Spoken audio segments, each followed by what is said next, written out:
shall we? Takes a minute.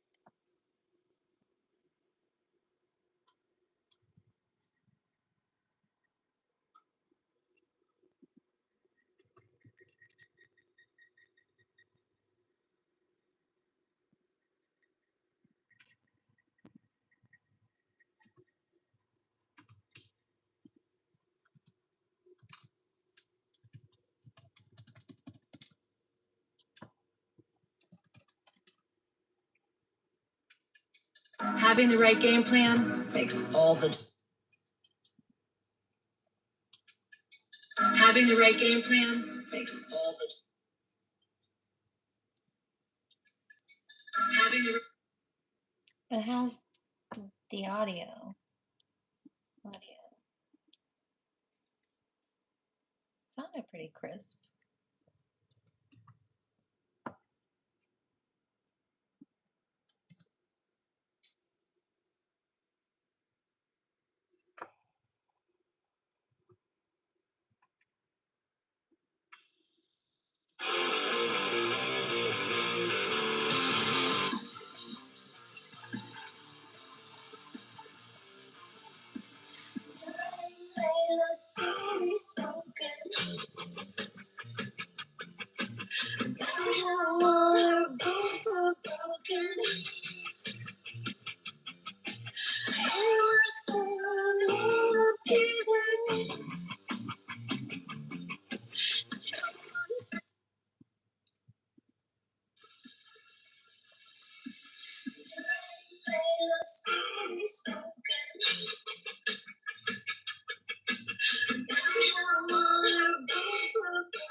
The audio is still off.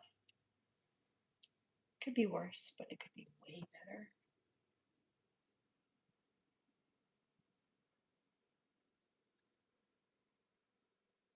It's going to be, the audio is not going to be good for your mind. That's just my audio test. But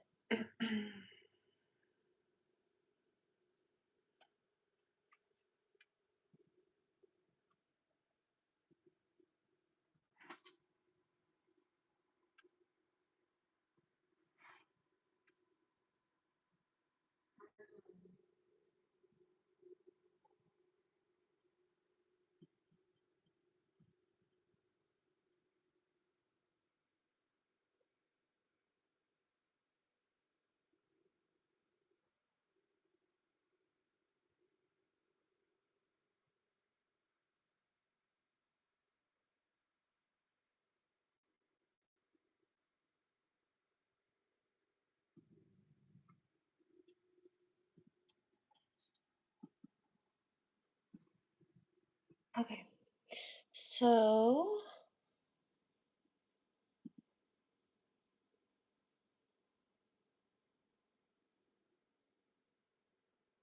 I think what we're going to do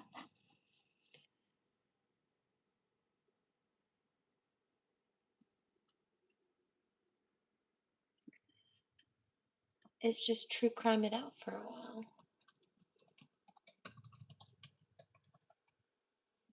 So I know that'll show up. Oh, somebody's upset.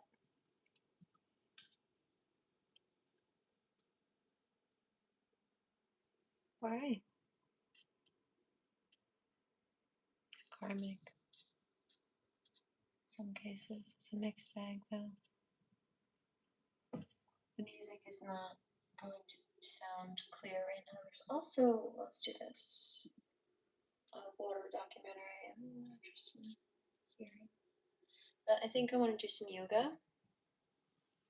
And I definitely need to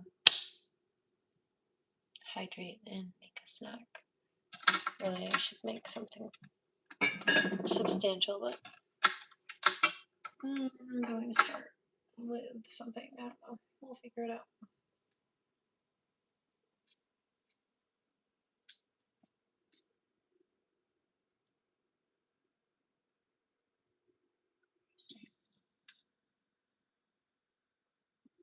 up on 60 Minutes.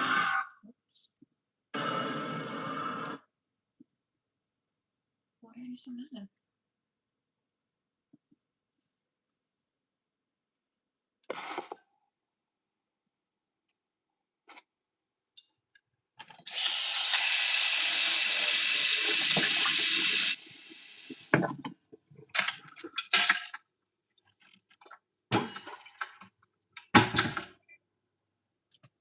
Tonight on Inside Story, lust, adultery, and attempted murder. Wives jailed for trying to kill their husbands. It's a funny thing to face up to. This is how you're going to die. 2 husbands betrayed. It's a pre-planned attack. We've got twice. She wanted their husband dead. Follow me, could look after the kids. 2 families shattered by scheming wives and their lethal lovers. I don't know. It was a sexually charged, dangerously obsessive affair. It was full on. A shot in the dark. You killed the wrong person. A knife in the back. What happens when sex and greed spiral out of control? I just want to die.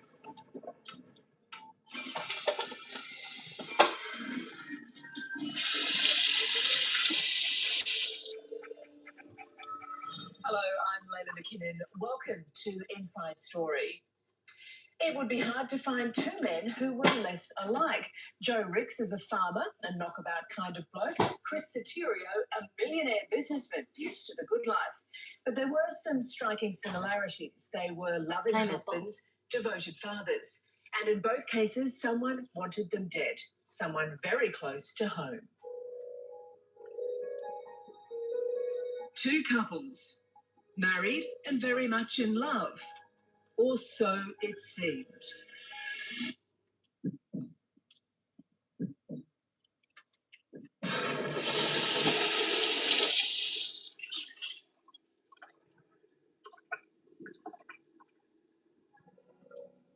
In Melbourne, high-flying businessman Chris Satio thought he had it made. 3 kids, a lavish lifestyle, and an attractive, vivacious wife, Vicky. Every day she used to tell me. Troll blood juice. I thought I had a perfect life. No financial stress, beautiful kids. But Chris Satio's world was about to fall apart. Chris didn't know it, but Vicky was having a passionate affair, and she wanted him dead. I tried to protect Vicky. I just yelled out, "Run, I love you." Oh, that's yummy.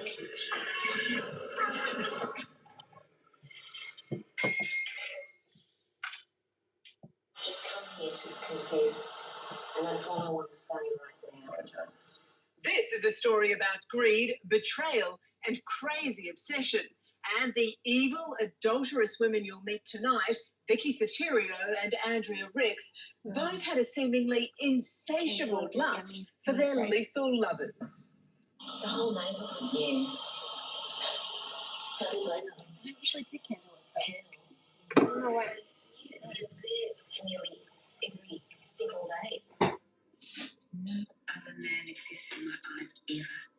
For Vicky Satio, it was an obsession that spiraled wildly out of control. I love you, Ari. Public sex, very private tattoos, and strangest of all, the double grave plot she brought with her lover, Ari Dimitrius. Have you ever seen anything like that before? No, very obsessive, passionate, bizarre. Oh, it's just you, but you're in fact obsessed with Vicky. Ari was just as obsessed with Vicky. So obsessed, he was willing to do anything for his lover. What Even kill. incarnation? He then stabbed him 6 times to the body and once across the throat and attempted to murder him. God. Out in the bush, Joe Ricks also thought he was living the good life with wife Andrea and the kids. Happy times. We had a lot of happy times. We did. Bush, you did. Go back. I wanted to be with her for the rest of my life, yeah. But, as we'll discover later, his scheming wife was also having a secret affair. And Andrea and her lover decide Joe must die. No, it is balsamic glazed onion.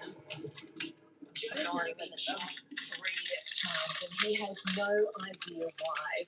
Imagine the pain and fear. Joe's being hunted and all he can do is keep running. The idea I thought I was going to die. I did. It was just. It was a funny thing to face up to. There and then, I just had to. It was like, Joe, you're going to die here. This is how you're going to die. From the day they wed, Chris Satio and his wife Vicky seemed the perfect match. For 16 years, they enjoyed. Have a good night. I totally get it. If I could have the music playing with clear enough audio, I would. But I just know better. It's so bad on the playback. I'm not going to mess with it right now. All right. Next time. Bless you. Sweet dreams. Happy vibe session, though. An apparently loving partnership. I do remember the day as if it was yesterday. It was the happiest day of my life. Such a long story.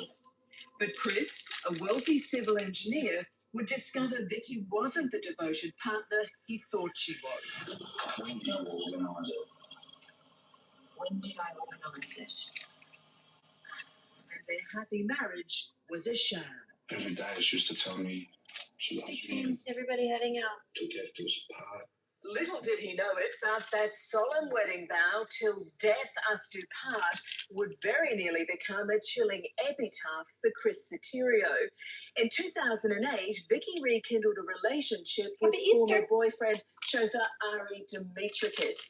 It was a sexually charged, dangerously obsessive affair that could only end in tragedy. How would you describe Vicky's relationship with Ari? It was extremely obsessive.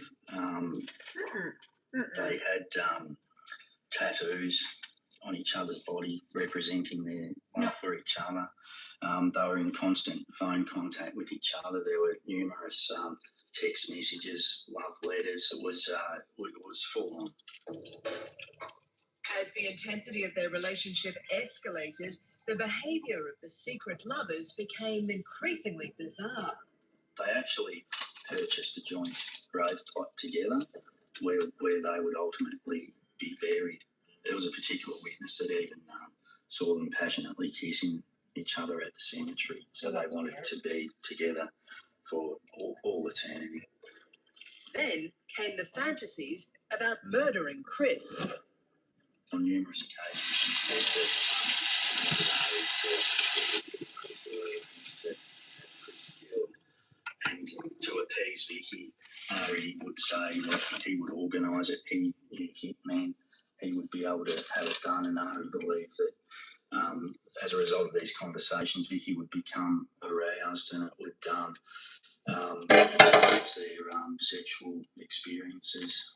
But Vicky Satio was deadly serious. She wanted her husband killed and she wanted his money. Chris owned several properties and had millions in super. So she was hoping to take that money and build a life with Ari. I don't know if it was her intention to have a life with Ari. No! But certainly to keep the money. Coming up next, Vicky Satirio's deadly birthday surprise. So, cut my throat, let's touch my throat.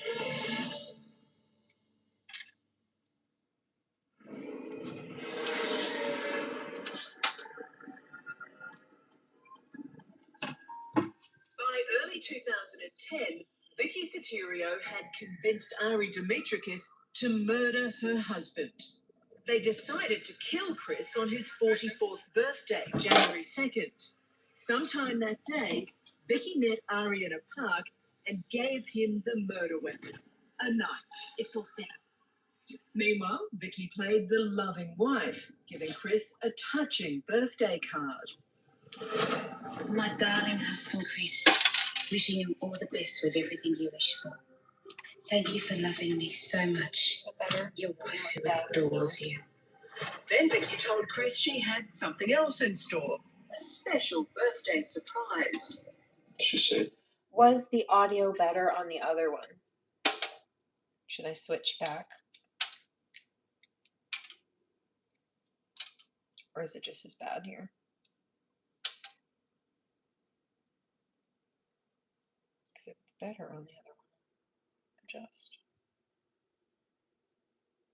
Not too bad.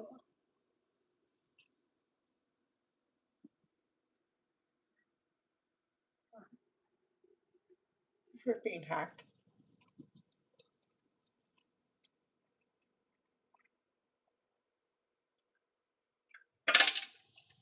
I mean, not to say like it's just hacking. No, it's a serious issue, but what am I gonna do? Be upset about it? No, it'll be addressed.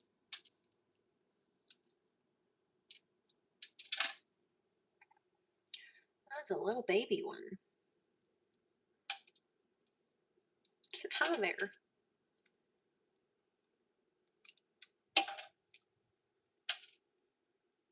Bet the seeds in those little guys. Little baby ones. The seeds like disintegrate. What incarnation? Where are the seeds? I don't like that.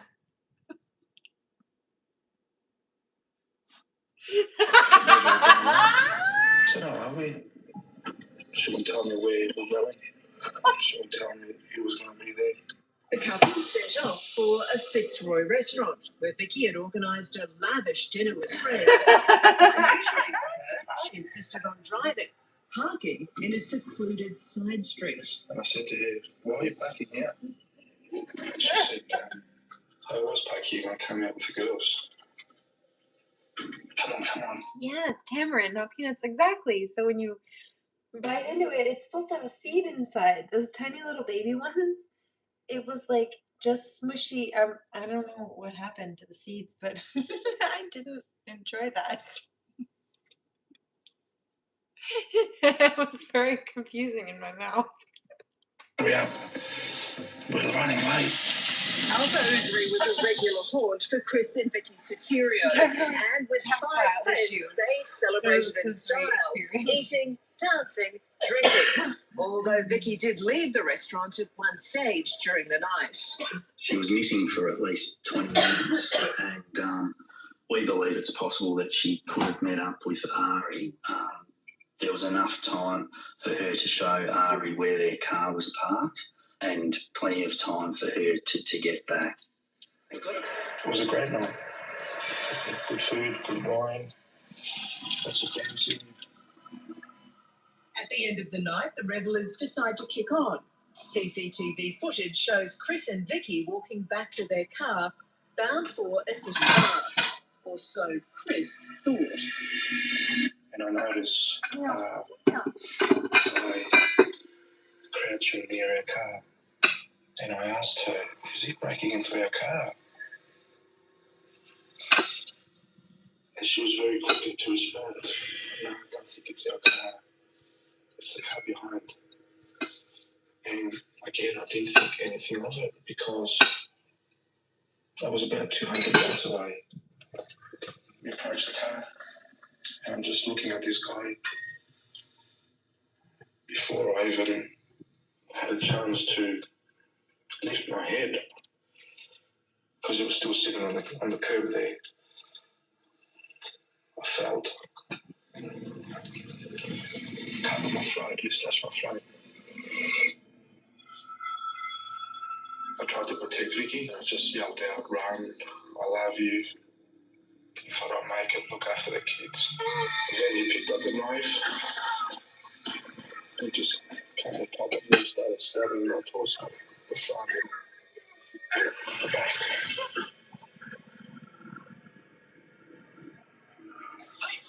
Hey, get up! We call the police! The next thing I remember was a voice saying to me,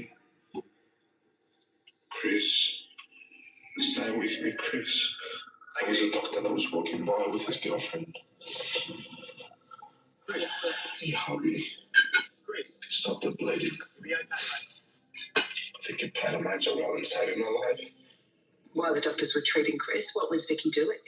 Vicky was hysterical. She was running around. She was screaming out. Later on at the hospital, she calmed down quite significantly. However, a doctor came out to inform Vicky that his condition had actually improved. And when she heard that information, she actually deteriorated again and became quite hysterical. So when she found out he might live, That's right. she became very upset. That's right.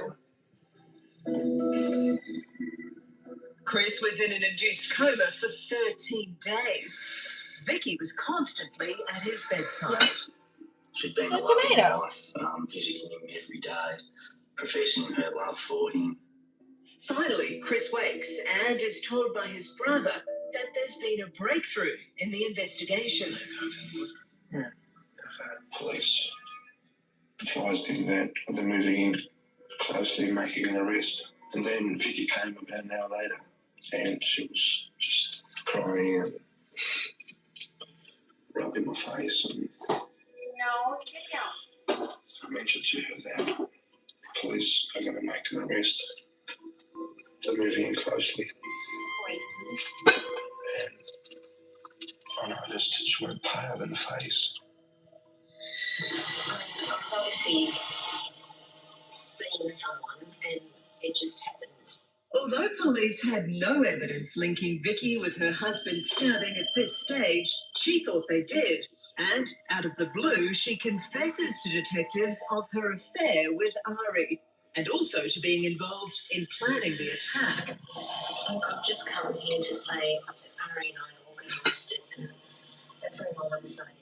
But Vicky's not telling the whole truth, and she subtly tries to shift the blame to Ari. Who did the actual stabbing?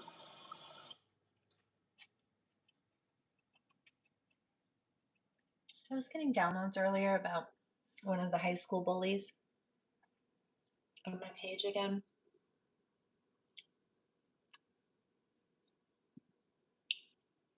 Raspberry. A raspberry what? Raspberry? Do you have a raspberry plant? And there's a particular high school bully that has gender orientation issues, so of course they're projecting.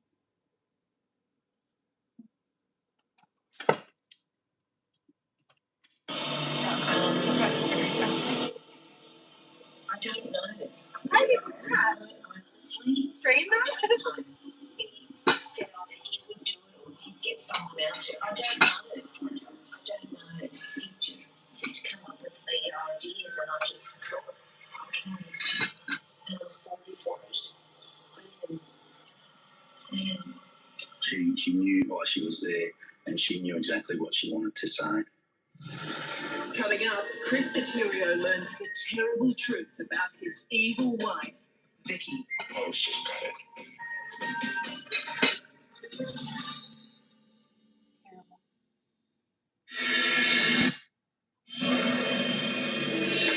Chris Satio has been savagely knifed by an unknown man on his 44th birthday. His wife, Vicky, has admitted she was involved in the crime with her lover, Ari.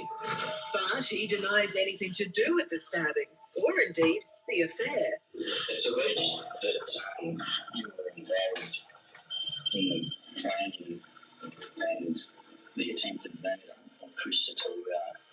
What do you know about that? Nothing at all. Do you know Chris Satio? I know the name. How do you know the name? I know his wife, actually. Okay, and who was his wife? Just know that Vicky. Okay.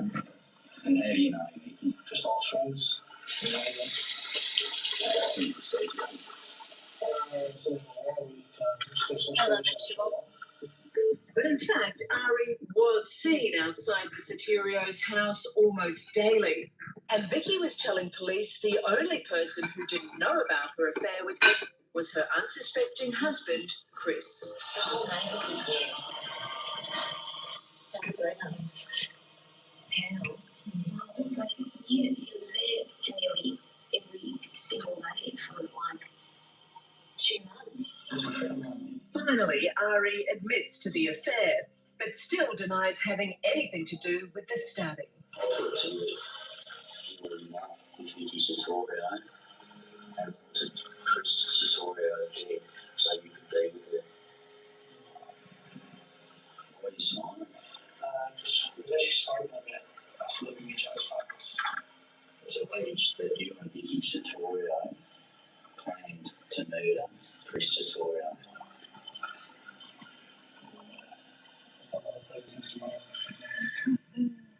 The police soon have the evidence to take the smile it's off like Ari's face. It's like Traces of Chris Satio. It's like a tomato sandwich. I like those two. I like to make them grilled tomato sandwiches, usually in summertime. No, I make them all year round, actually. Get good tomatoes. Whole ass bell pepper. That's so funny. I'm getting ready to make stuffed tomatoes and bell peppers are fun. Blood found in the car he was driving that night. Ari is charged with attempted murder, and initially Vicky does her best to make sure he's found guilty. Why do you want Chris dead? Well, to be honest, I didn't really. He kept forcing me. He just kept mentioning it and mentioning it. I just thought, yeah, okay, all right. It was basically like that. Yeah, all right. Okay, fine. You can kill him. What the fuck? No. Oh, because I know it was stupid, absolutely silly. I know. You said you could have my husband. Yep. I was. And he showed me so much love. Eventually, Vicky does come clean, finally confessing to being behind the brutal murder plot. I'm here to say that, okay, I am guilty of that, and you know, I did it with the Ari, and I'm sorry for it. I am. You didn't think she was sorry? Well, it was a pre-planned attack. She wanted her husband dead, so it's difficult for me to believe that you know, she was sorry. She was probably disappointed that he survived. No. This person's trying to troll. It's like the last one. I saw it. Just for your sake, let me get rid of him. But no, he's not.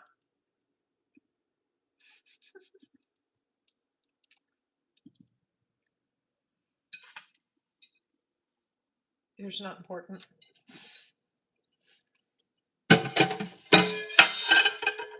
I'm so sorry. That was loud in my ears. I apologize. Heirloom tomatoes are keepsake tomatoes passed down for generations. I like that dad joke. The garden joke. Police now had the painful task of telling Chris Satio the terrible truth, exposing his wife's lies, her sordid affair, and her treacherous attempt to murder him. He must have been shattered. He was shattered. He was extremely upset, and he just couldn't believe it. I tried to rip the drips off my hands. I was just gutted. Good. Just wanted to die. How do you keep cottage cheese good on the trail? Especially in the heat. Patriarchus who stabbed Chris Satio up to 6 times. Eventually, Ari pleads guilty and agrees to give evidence against Vicky Satio. He's sentenced to 7 years jail. Now it was Vicky Satirio's turn to face justice. Given the lurid nature of this story, Vicky Satirio's trial was always going to be spellbinding, and it didn't disappoint. Despite her confession to police, Vicky pleaded not guilty to attempted murder. That meant all the lurid details would come out in court. There were the breathless texts from Vicky to Ari. No other man exists in my eyes ever. Only you, Ari, my husband. I only have eyes for you, baby. I love you, Ari. And there was the love letter Vicky sent to Ari in jail. My love. My Your love. hair, my joke. My everything. Don't know that. Eternally yours. Marry me.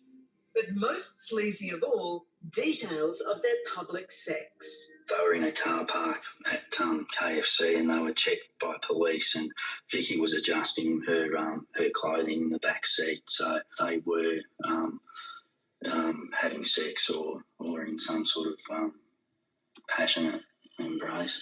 Vicky Satirio was found guilty of attempted murder and jailed for 12 years. In sentencing her, Justice Elizabeth Curtin said the crime was a gross betrayal of trust, describing Vicky as highly manipulative. You did not wield the knife, but you intended your husband's death just as surely as if you did.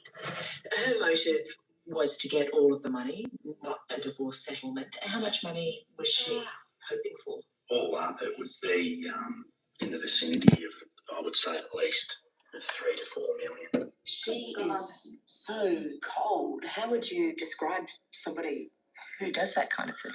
I describe Vicky as extremely manipulative and heartless. I think I was blind. My sisters and my friends, and I was just saying, my God, you just sucker. I don't look at it like that. I look at it on the basis that, you know, just my wife. Just got to give trust. I trusted her so much. Still to come on Inside Story, the secret love life of Andrea Ricks. She was like a Jekyll and Hyde. How she fooled her husband. I thought we were going to be there, married forever. And why she wanted him dead.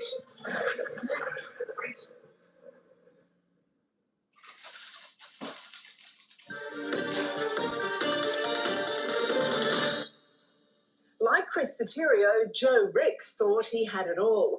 A loving wife, 3 healthy kids, a comfortable life in the country. But Joe Ricks was living a lie that would almost kill him. Push. Joe Ricks is a down-to-earth, no-nonsense sort of bloke, country-born and bred. I was always going to be a farmer. I love the open spaces. Love the animals. Love stock. That's good. Love it.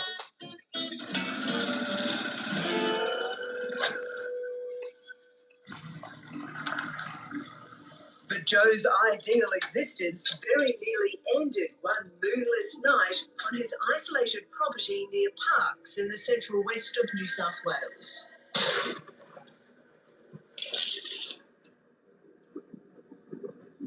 So what did you think when that first shot hit you?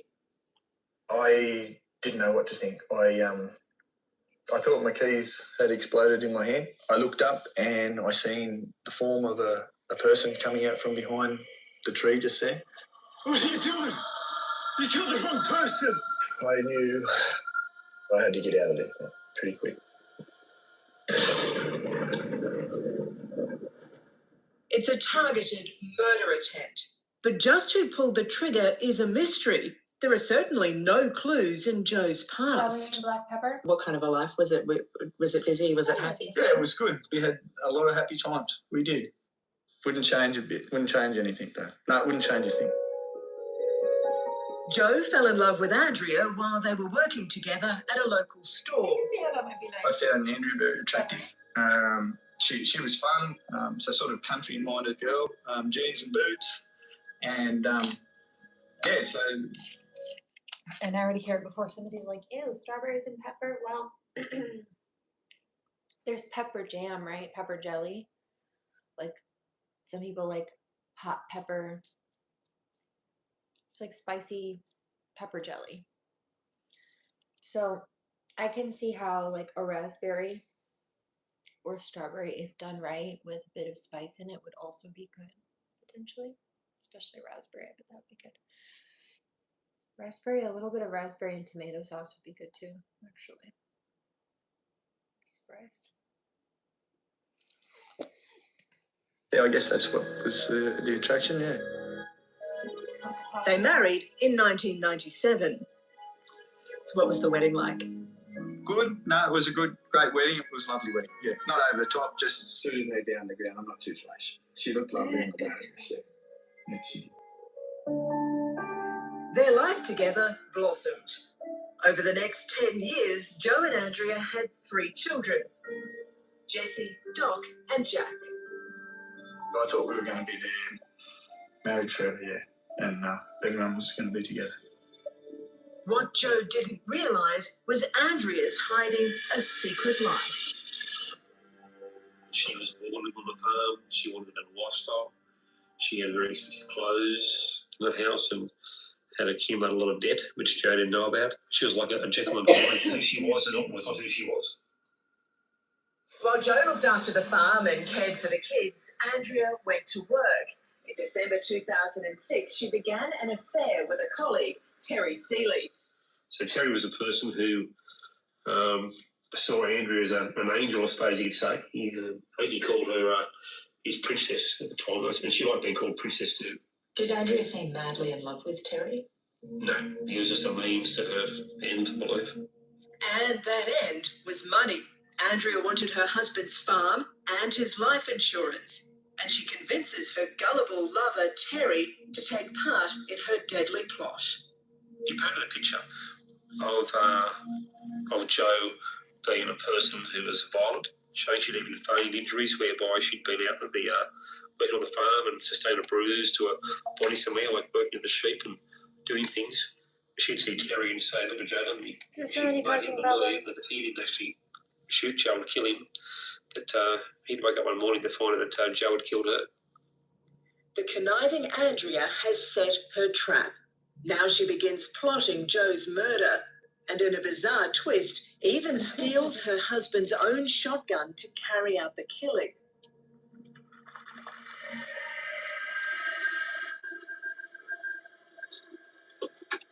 It's a dark, still autumn night, and as Joe arrives back at the farmhouse, Terry Seeley is waiting.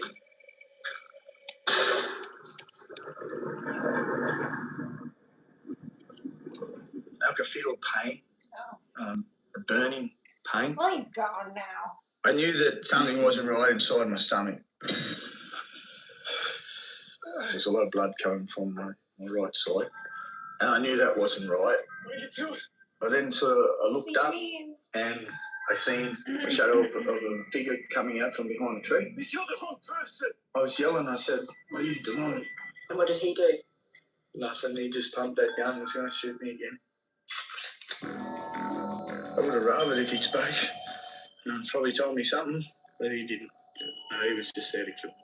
Joe's all alone. His wife and kids aren't home. There's nobody to help. He pointed the gun towards me and I started footing it that way. I got down further, nearly past the chook shed there. That's when the second shot.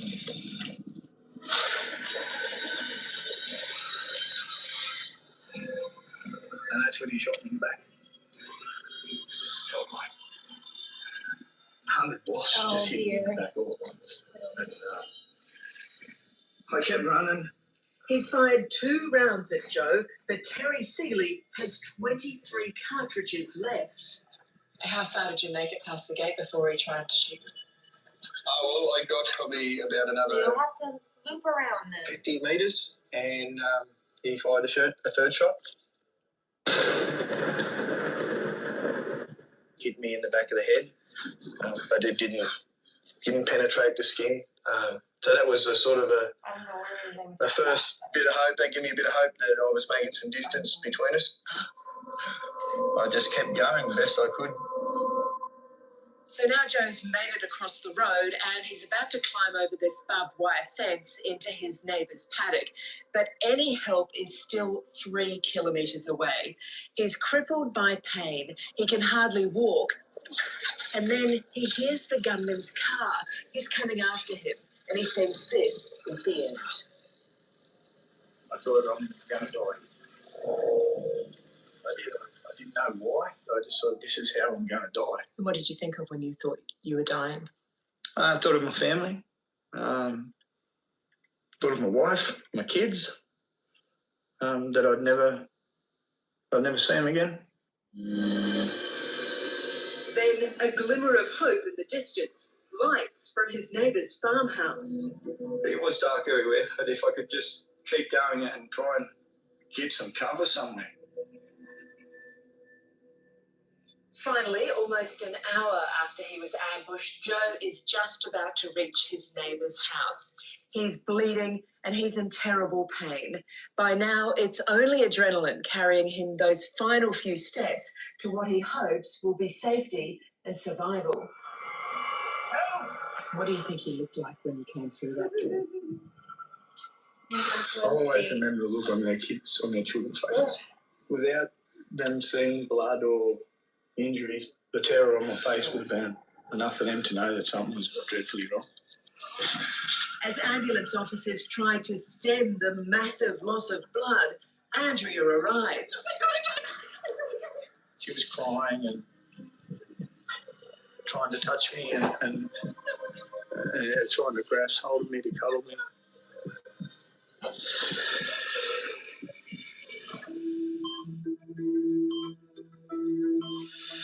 Against the odds, Joe survived. His wounds are shocking and he's in an induced coma. They took half my bowel out and anything I didn't need on the right side. And then they replumbed it all back up, apparently, and stapled me back together. My hand was a bit of a mystery for a while. It was badly broken.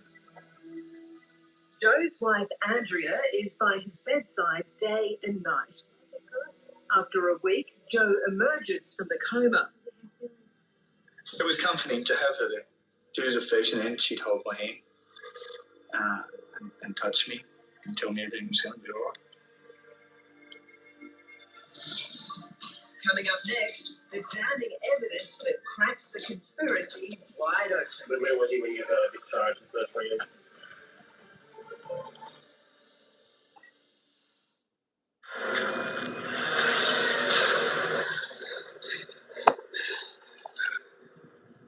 While Andrea Ricks was playing the loving wife, police already suspected her involvement in the shooting of her husband. And they interviewed Joe at the first opportunity. I only just got conscience yesterday. Being in the club. Are you able to give us the reason that was no. No. Sounds like you're craving protein. You gotta make sure to get protein. Nothing suspicious. No, I don't. Sweet I didn't dreams, get around Lily. any of this. I hope you have a good rest and a good day tomorrow. Andrea. Just how calm she was. She was just very casual about it and very, very relaxed. And when you're looking as an investigator, looking for a reason, it just didn't sit right. Soon, Detective Sergeant Steve Howard and his team learn about Andrea's affair with Terry Seeley through their workmates at Country Energy. Most people out there knew that Andrea Ricks and Terry Seeley had having an affair. And there'd been a bit of a jibe going on that Terry's mistress had been, and her husband had shot, and they were joking if Terry had done that. Then a red-hot lead, a damning piece of evidence in the back of Terry Seeley's work ute. A shotgun cartridge identical to the 3 spent shells found at the crime scene. Here we have Terry Seeley, who was a Country Energy. She asked to borrow a ute. They found a cartridge in the actual vehicle, and he was supposedly a lover of Andrea Ricks. Then another breakthrough. The scheming couple overheard talking about the gun used in the shooting. I either asked Terry, where is it, what you do with it? He reassured her that they'll never find it. Detectives searched Terry Seeley's house for more evidence. In just a week of meticulous and determined police work, they've cracked the case. They charge him with the cold-blooded shooting of Joe Ricks. Ready? With Terry Seeley, the past police station. You Terry Seeley? Okay. Terry, I'd like to inform you, you are currently under arrest for the conspiracy to murder of Joe Ricks at a voting date on the 1st of May 2007. What follows is a full confession. Terry spills the beans on Andrea and her scheme to kill Joe. Where was he when you discharged the first round? Terry is taken back to the crime scene and gives a blow-by-blow description of the night.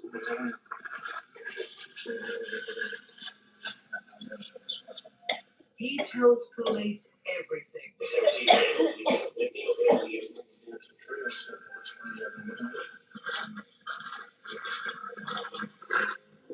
Seeley also directs police divers to where he dumped the shotgun. Okay, so my first, I'm sure he's relieved to tell his side of the story. His family and friends who he spoke to had said they'd known him all his life. They'd never been involved in a fight.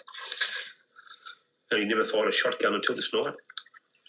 And here he was shooting a person and lying and trying to create alibis. It was a total alien world to what he was used to. Andrea is completely unaware Terry's been arrested when she's summoned by police for an interview. Just got to go have a quick chat with the police, okay? I'll be back before you know. What was that last goodbye like when Andrea left to go to the police station? It was a loving goodbye. Yep, she gave me a kiss and touched my arm and hand and said she'll be back. Won't take long, I'll be back before you know it. Love you. But Andrea never came back. 8 days after the shooting, 8 days after she began her bedside charade, Andrea Ricks is arrested and charged. I tried that. I don't know why, but if it's music, it's like there's audio suppression, typically.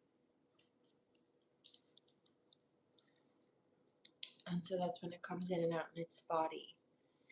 If it's my voice or a voice on here, it tends to be clearer. I mean, I could try it, but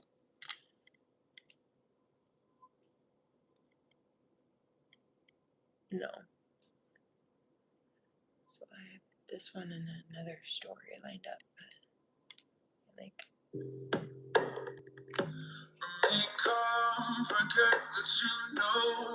Probably not.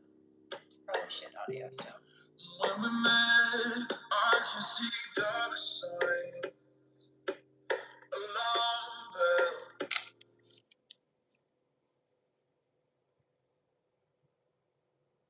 Oh yeah, the audio is not going to be good until these people are apprehended and or just start minding their business, and that's just, it is what it is for a minute until it's not. Yep. No, that's the hacking, because I noticed it on the computer too. And this is not the same device. Like I switched devices as well. It's this hacking issue.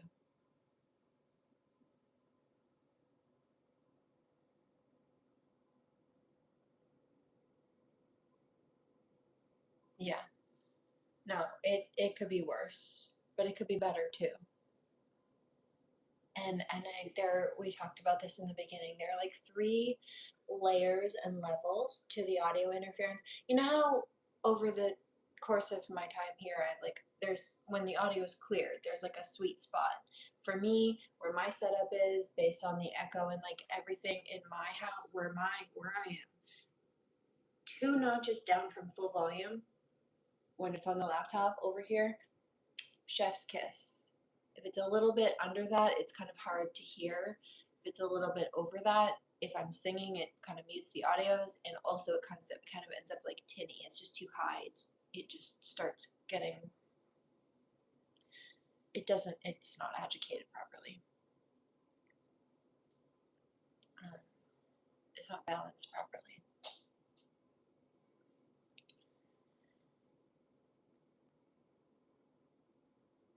I've kind of started doing the same thing a little bit here. And so when I sometimes will go to check audio or like link things in the description box, I've noticed the audio is either nice and clear, or it does this thing where there are like 2 levels of bad audio, like 2 different types. One is where it kind of sounds like I'm underwater, like even on either of them, even my voice is distorted a bit. But one of them, the voice, like speaking, is clear, but when I play music, it kind of goes silent or really quiet, and it dips in and out, like it's being sucked out, suppressed out of it. But then there's this other type where both the voice and the audio, while you can hear them, like the music doesn't dip out, it's all just kind of bad. It's just muffled and kind of grated. It's a little bit lower too usually, but it's not the same. One of them sounds like it's underwater, and there's like back sound suppression going on, so it like sucks the music out. It's so weird. And then the other one, it's just trash audio. Like I went to try to go pull a clip from last night so that I could put it on my shorts feed, and the audio is just not, it's just not what it's supposed to be. So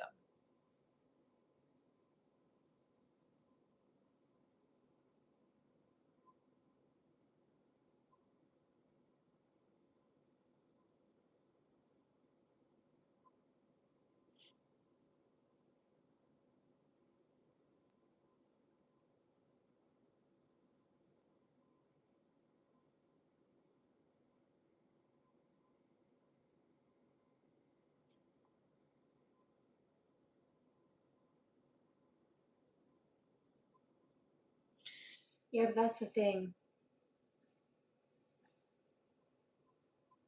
I don't know, I'm being called to be quiet about this. No, there's more to it than this. Yeah, I'm aware of the audio suppression on YouTube. We've tested that though.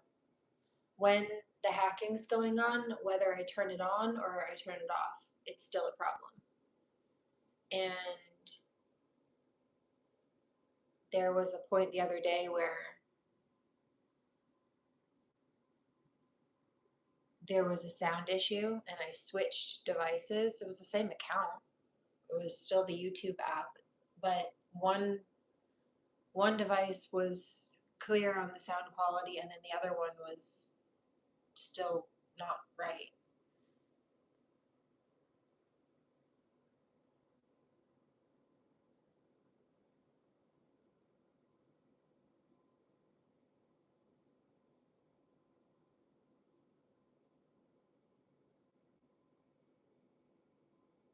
So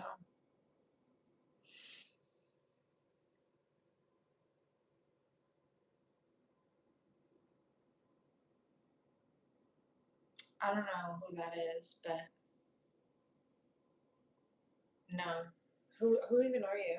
There's an energy vampire in my chat. Yeah, there it is. You piece of shit. Come on, come on, come on, come on, come on. Let me see your tits. Love where? Bitch, go ask your mother to show you her nipples.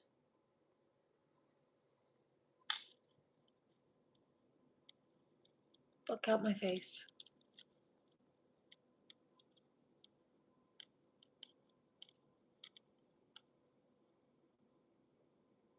So, there's that.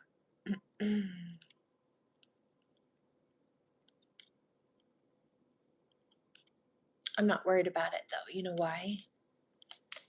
Because I know how it's about to play out. I know the interference is temporary. Right. Somebody's like, well, it couldn't really be a YouTube problem if one of your devices was having the problem and the other device was not, but you were signed into the same account on the same app and both of them. I know. You're right. There's a little bit more to it than that, but I'm being called, my ear just started ringing to be quiet about it. Why? Because the hackers are listening, and I'm not spilling trade secrets, spiritual trade secrets. Thank you, I love you. They're in karmic debt. And the high realm is coming to collect now on their heads.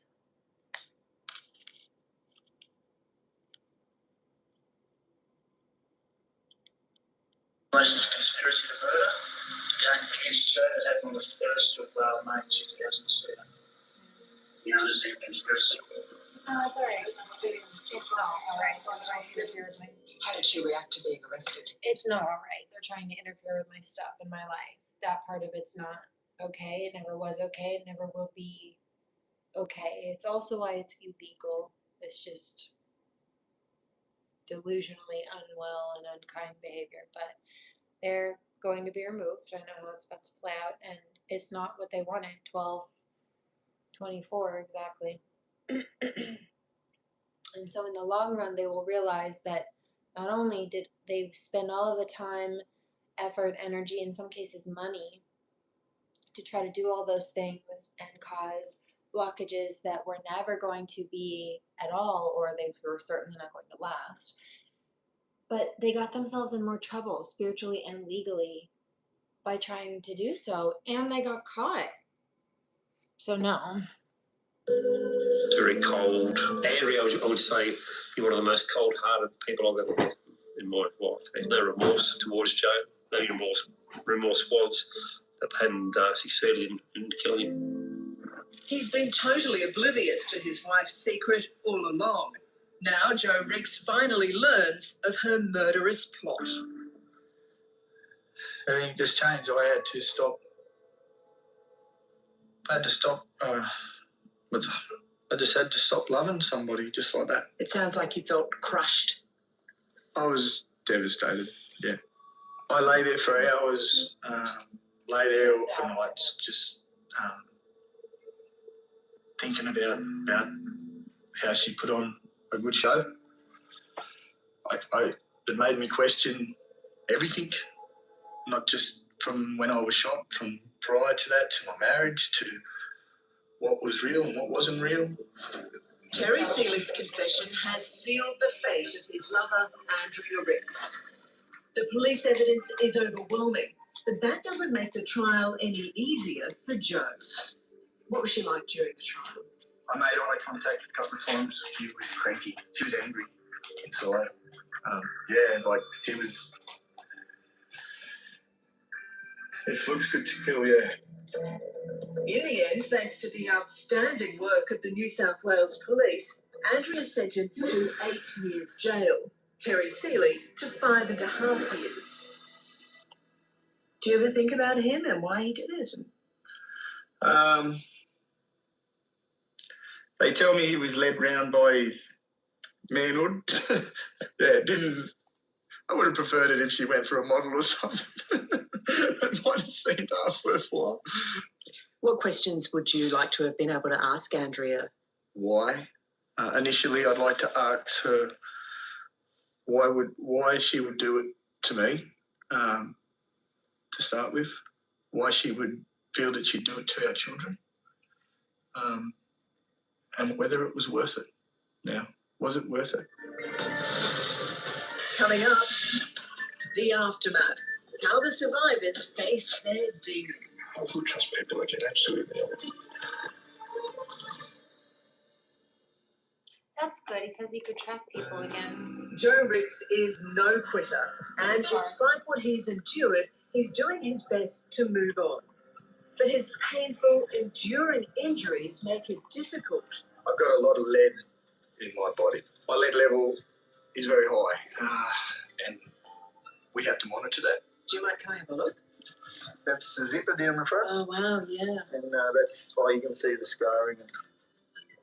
But it's those other scars, the emotional scars, that Joe's finding just as hard to live with. I have questions.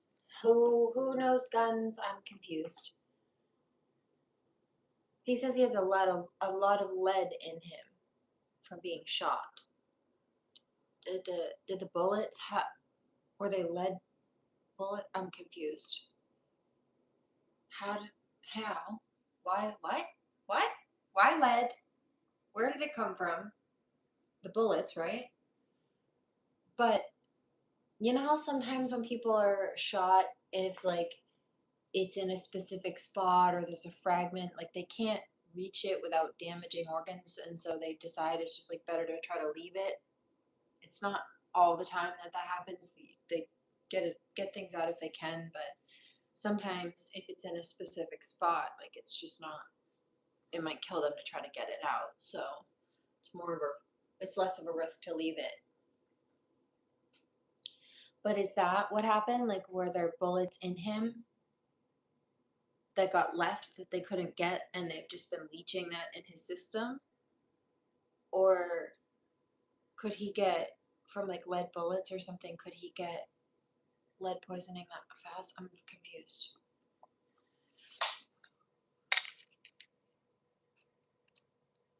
Fragments. So you think he still has fragments in him?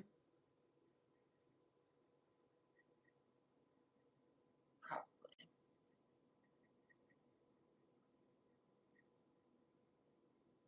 Okay.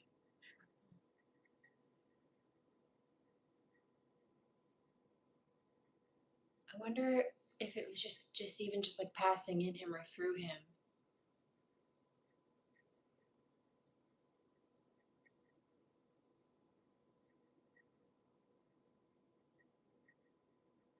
Like just from the initial hit, even if they got every bullet and every bit, if there was lead in or on the bullets or they were made of them, would that be enough? Just like, ew, you're disgusting. Like, I legitimately hope you choke. See you later, Judas. Happy Easter Monday, biatch.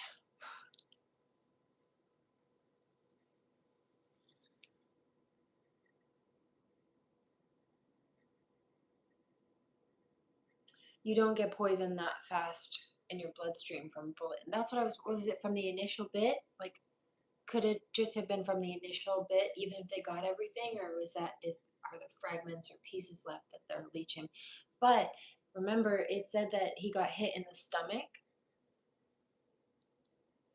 And they had to take out a good portion of his intestines, I think, and then like put what they could back in.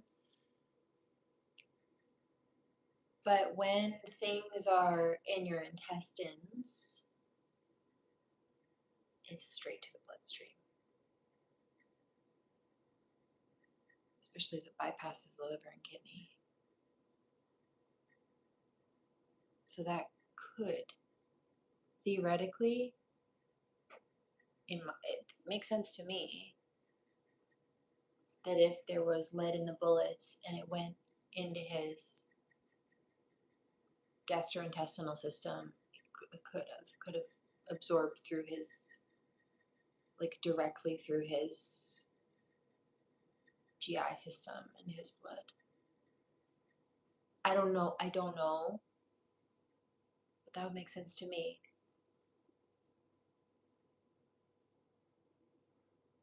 Or he has shrapnel in him that's just sitting there leaching. I don't know, but I'm curious. It sounds so weird. sad. You know, I'm I so missed sad for Andrea her. when I first come home. She wasn't there. She was part of my normal life, my marriage, and she wasn't there. It must have been so disconcerting and confusing to miss someone who had tried to kill you. It upsets you. I was upset. I'd get depressed. At the end of the day, I had these 3 children. There was nothing I could do about her, but there was something I could do with them. I could look after them and we could get by, we could get through this. And those children have been a lifesaver for Joe as he struggled with depression. He wants to be a song station. What these blokes are doing right now? He's so young and he's already working so hard. He's going quick. Going good. Real proud of him, actually. Yeah. Joe's eldest son, Jack, was only 9 at the time of the shooting. Now 16, he's been a tower of strength for his dad. I don't think many of us have a relationship like me and Dad. Like, others, it's sort of just a father and son thing, That's but so yeah, this sad. is like we're best mates. So, yeah. Perhaps the biggest challenge for Joe was being able to love again. But in Sonia, he's found a true soulmate. She's a pretty special person, Sonia. Yeah, Son's very special. Yeah, I'm very lucky to have her. I had myself convinced that I'd have to be on my own forever because I'm not, because of sort of what happened. But yeah, it took me a while, but yeah, the timing was right and it's going great. I mean, come on, get up here. So when you look to the future, what kind of ideal future do you have for you, your family? That my kids and Sonia's children, that they all find their way in life and they're happy doing what they do. And hopefully that they'll all be fortunate to meet somebody that they love, because it is a great thing. What more do you need?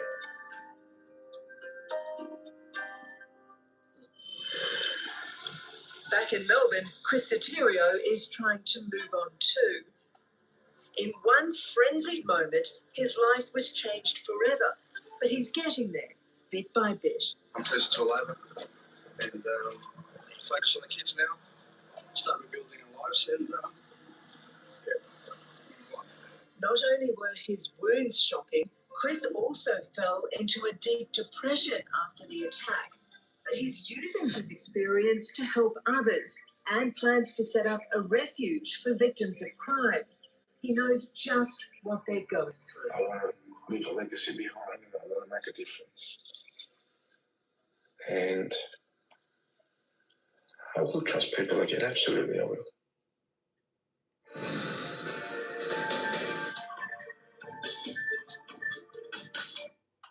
He said, yeah, I would absolutely trust people again, which I think is so beautiful.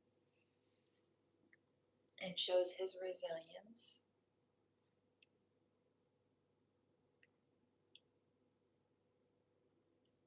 Because he knows that not everybody's like that.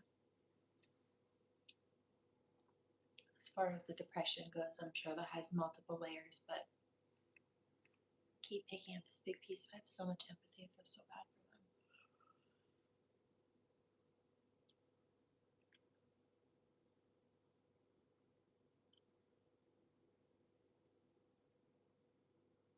I can only imagine. Naturally so. Some of them starting to question, expectedly so, but incorrectly, right? It's not true. But for the thought process to suddenly go to more so than like, why did they do that to me? You know, what did I do to deserve that? Or like questioning their self-worth. Were they really that terrible of a person that somebody would go to such extremes to get rid of them, right? Really, it has nothing to do with that. It's another person's greed, jealousy, infidelity, mental illness, combination of such. But sometimes to an empathetic person who would never dream of doing something like that to people, have somebody do that to them, especially when they don't understand psychology or the psychology behind it, their first, it's like blame. It's like self-blame.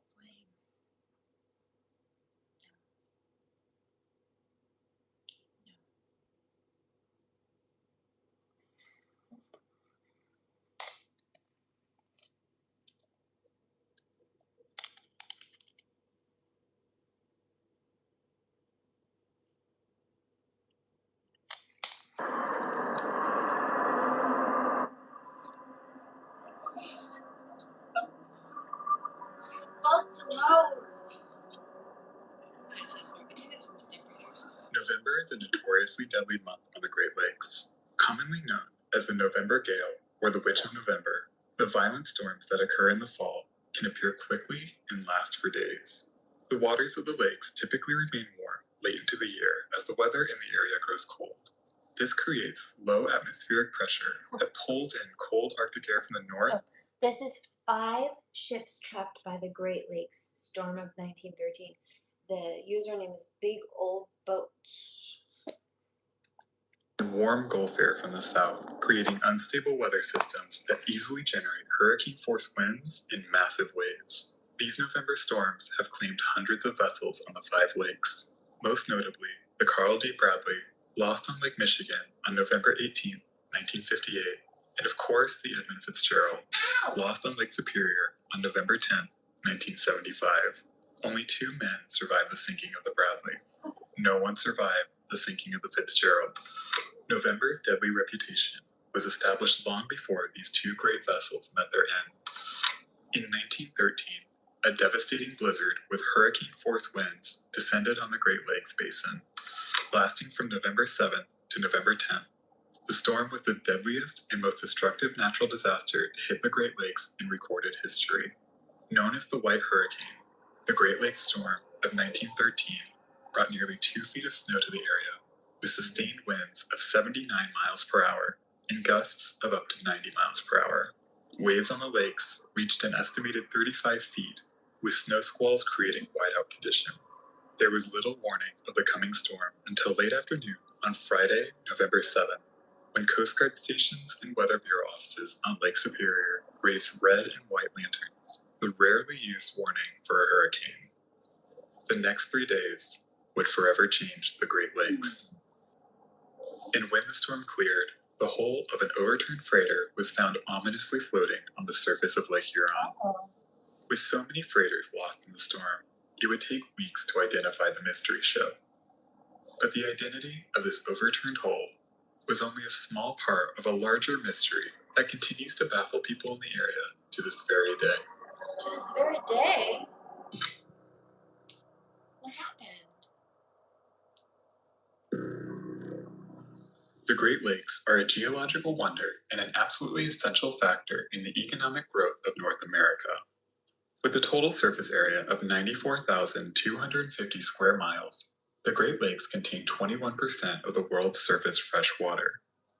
Carved out over 14,000 years ago by retreating ice sheets during the last ice age, the Great Lakes Basin spans the Mideast region of the United States and Canada. The 5 lakes are massive enough to exhibit sea-like characteristics, and they've played a vital role in trade and transportation since the earliest days of Native American habitation. The resource-rich region was critical to the industrialization of the United States and Canada. Soon, large bulk freighters unique to these waters dominated the lakes. Their cargoes consisted of materials like iron ore, grain, potash, stone, and coal. And by the first decade of the 20th century, the Great Lakes represented more than 1/3 of the cargo capacity of the entire United States merchant fleet.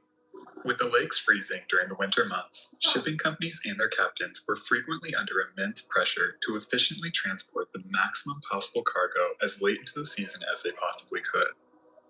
The risks these mariners were forced to take in order to achieve these goals made shipwrecks a way of life for the people of the Great Lakes. Exact numbers are impossible to calculate, but estimates range from 6,000 to 25,000 ships and at least 30,000. Yes. Sweet dreams, Sam. And thanks for being here. You're very welcome. I hope that helps. Thanks for making me giggle. That's cute, ladies and gentlemen. I haven't heard that in a long time. But one love. And blessings to you and your little one. I don't know how little, but you know. Blessings to you and yours.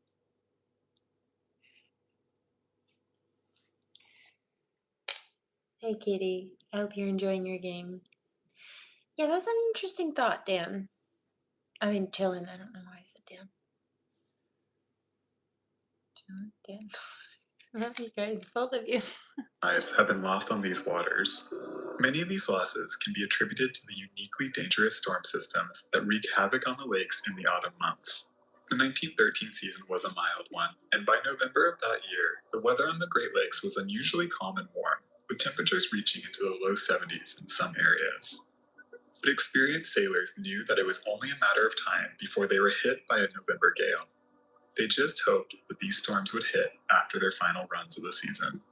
Weather forecasting at the time was in its infancy, and there were few tools available to predict or track storms, let alone issue effective warnings. The first signs of what was to come were noticed on the western end of Lake Superior, the largest and deepest of the Great Lakes, on Thursday, November 6, 1913. By the next day, the string of low-pressure centers collided into a large storm system southwest of Lake Superior that moved east toward Lake Michigan and Lake Huron. Then, on November 9th, another storm system from the south moved into the region, sweeping moist Atlantic air over colder air masses, producing heavy snow and ice.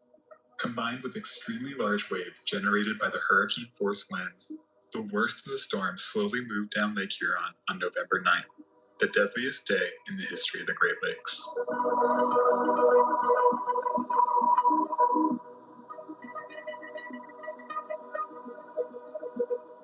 In 1913, the 504-foot Charles S. Price was one of the new... My Nana Rose just popped in over my shoulder. I love you, Nanny. And oh, she's quite pissed that these little karmics thought that they could try to use spell work to bind her. Oh, bitch, no, please, no. Now she's gonna burn a lot more down. Bet.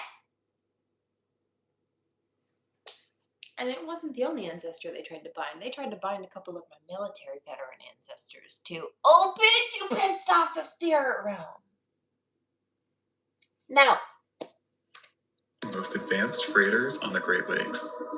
Equipped with electric lights, hot water showers, and flush toilets, the Price was part of a new generation of steel-hulled vessels that were rapidly replacing the wooden vessels that once dominated the area.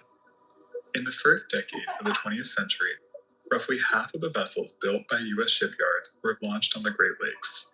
This building boom meant that the lucrative shipping trade in the area was operated by increasingly newer ships and a growing sense of confidence that these modern steel freighters could stand up to even the harshest weather conditions. The Charles S. Price was one of the largest freighters on the lakes when she was launched in 1910.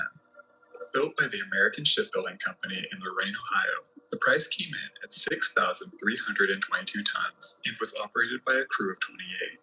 On the morning of Saturday, November 8th, the Charles S. Price, captained by William Black of Cleveland, left Ashtabula, Ohio, with a load of coal. At first, the Price's crew enjoyed unseasonably warm weather as they sailed west on Lake Erie toward the Detroit River Light, 150 miles away. Only a few days before, Milton Smith, the Price's first assistant engineer, decided to leave the ship before its last run. Smith enjoyed his time on the ship and formed friendships with his fellow crew, including wheelsman R.S. McIntosh. But over the last couple of runs, Smith became convinced that something bad was going to happen to the Price. Captain Black tried to convince him to stay on for the final run, but Smith had his mind made up and bid goodbye to the ship and its crew on Wednesday, November 5th. It's hard to know if the rest of the ship's crew felt a similar sense of foreboding. Either way, Steward Herbert Jones even brought his wife along on this particular voyage, and she helped prepare meals in the ship's galley. The ReGINA was a modest Canadian package freighter built for the Merchant Mutual Line and launched on September 4th, 1907. She came in at 1,956 tons and measured 249. I'm like, there's no fucking way somebody named their boat Vagina. No, ReGINA. I'm sure it's not Regina, mate. The ReGINA. The ReGINA. Are you sure? 3 inches in length and had a beam of 42 feet 6 inches. Built in Scotland by A. Macmillan and Sons, she was powered by a single triple expansion engine and was designed to carry general cargo. By November 1913, she was captained by Edward McConkie. At 34 years old, McConkie was by this time a well-experienced mariner on the Great Lakes. The ReGINA and her crew of 20 was his first command, and he was eager to finish the final run of the season so that he could get back home to his wife Amanda and their young daughters, 2-year-old Eileen and 7-year-old Amy.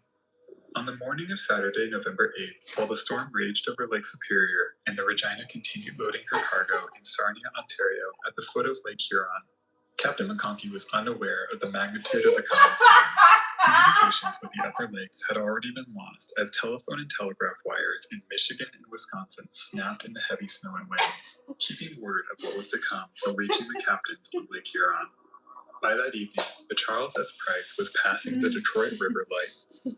Throughout the day, the temperature had been steadily dropping, and ominous snow clouds were forming overhead. Captain Black turned his bow north, heading up the Detroit River, but the heavy currents slowed their progress. Just after midnight, they crossed Lake St. Clair and headed up the St. Clair River. St. Clair, Michigan was the hometown of wheelsman Ars McIntosh. 22-year-old Ars, along with his brother Lee, had followed in their father's footsteps, and both took to the lakes at an early age. He planned to sail again the following season, and he hoped that if he stayed on with the Price through its final run, he would be in line for a raise and a promotion in the spring. Ars was saving up money to marry his fiancée, Kitty Tabot, a childhood friend and his next-door neighbor on Pug Street in St. Clair, the town he could now see from the wheelhouse of the Price.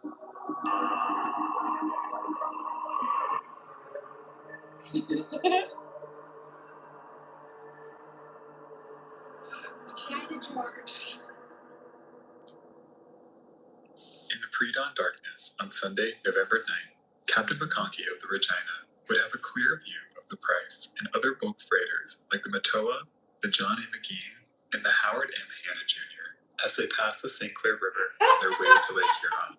The view of the giant new freighter reassured Captain McConkey that he was not the only captain willing to brave the season's first November gale. Already facing harsh winds, the ReGINA departed Sarnia, Ontario at 7:30 in the morning. As she sailed into the lake, a ship spotter named Denny Lynn watched from the shore. The companies of the Great Lakes often used spotters to keep track of their ships in the days before the adoption of ship-to-shore radio. Lynn would later recall that the ReGINA appeared top-heavy, with a load of sewer and gas pipes stacked on her deck high above her rails. He feared that the ship was headed for trouble and didn't think that she was loaded properly for the weather that she was about to encounter. The ReGINA was bound for the north shore of Georgian Bay. She carried general cargo for deliveries at 10 different lumber ports. Among other things, she carried canned goods, baled hay, niceties like ketchup, whip matches, and safety razors, and of course, the most essential cargo, whiskey.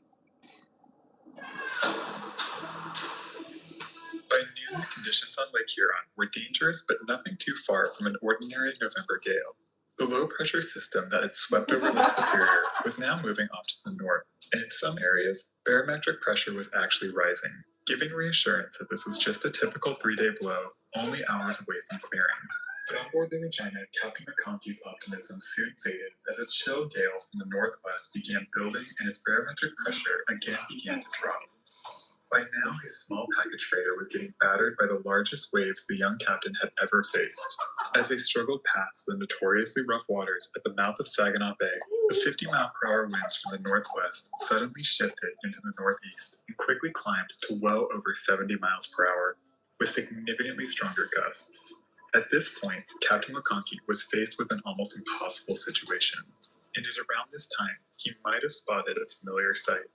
The Charles S. Price, which ran a few hours ahead of them, had now reversed course in a desperate attempt to return to the safety of the St. Clair River. Whether he spotted the bulk freighter or not, Captain McConkey made the decision to also turn his ship around and make a mad dash for safety. The dangerous maneuver would force him to turn his top-heavy ship sideways to the waves for several minutes, putting them at significant risk of rolling over. But with Chief Engineer C.J. McSorley doing everything he could to squeeze as much power as possible out of the ship's single engine, they managed to complete the daring maneuver. The package freighter now began retracing to squeeze as much power as possible out of the vagina. course down Lake Huron. With visibility effectively reduced to zero, Captain McConkey and the other captains trapped on the lake at the time had no visible landmarks to aid navigation. The huge waves would make dead reckoning impossible, and by now the only tools these captains had was a compass and their intuition. Captain McConkey knew the lake well, and he would likely have known his location down to about a mile or so. But even with his experience, he was essentially lost in the maelstrom. At this point, Lightship 26, which was anchored just off Port Huron to guide downbound vessels to the entrance of the St. Clair River, had been carried off station by the enormous waves that washed completely over the small vessel. Her crew could do nothing but huddle inside as they were violently pushed toward the Canadian shoreline. That left just the Fort Gratiot Lighthouse on the Michigan side of the river to guide ships to safety. The keeper, Captain Kimball, and his wife worked throughout the night to keep the light shining and the foghorns blaring as waves smashed over the brick tower and storm surge rushed past the stone base. From the lamp room, you didn't find you didn't find somebody calling a boat called ReGINA, which sounds like vagina funny. It was hilarious.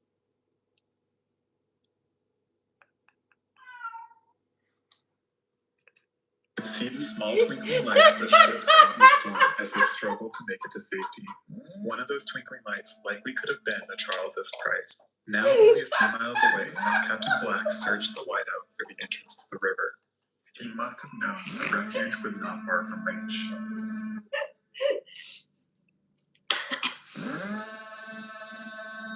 I'm using my eyeballs.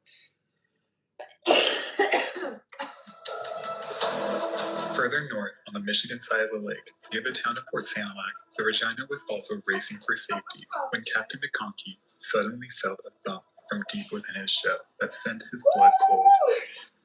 They had touched bottom. The vessel struck at least one more time before lurching forward.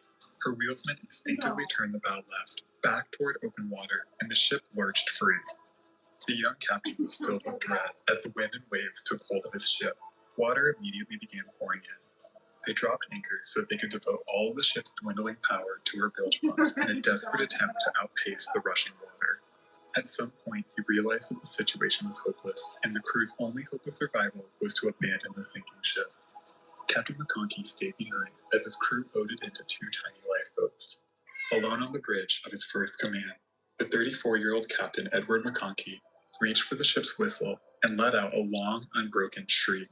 The unmistakable signal of distress from the dying ship was heard by several on shore, but in the massive storm there was nothing they could do but listen and wait, huddled in their homes, as the ReGINA's surviving crew battled the storm in an open lifeboat, rowing desperately for shore as their vessel disappeared behind them in the blinding snow. I mean, like, to be clear, it's legitimately spelled ReGINA. ReGINA. It's spelled ReGINA.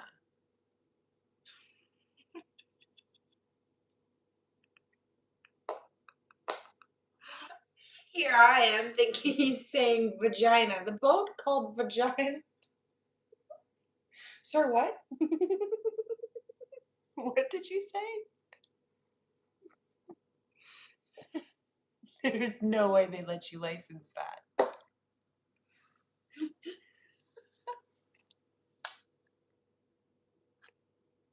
Out to search Lake Huron. At first, Captain Ellie saw nothing as he patrolled the still rocky waters of the lake, but then he saw an unsettling sight.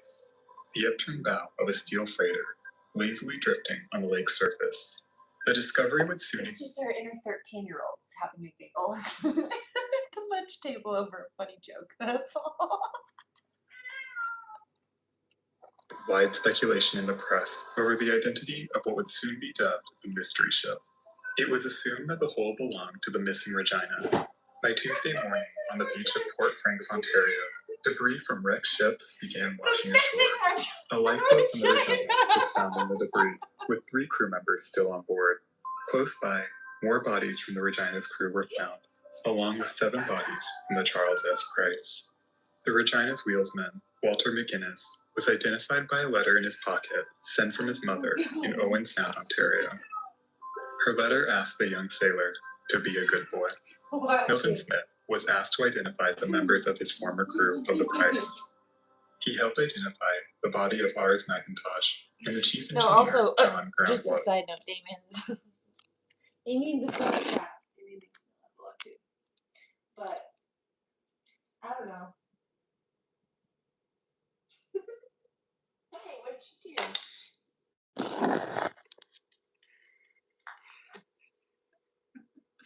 Maybe it's selective humor.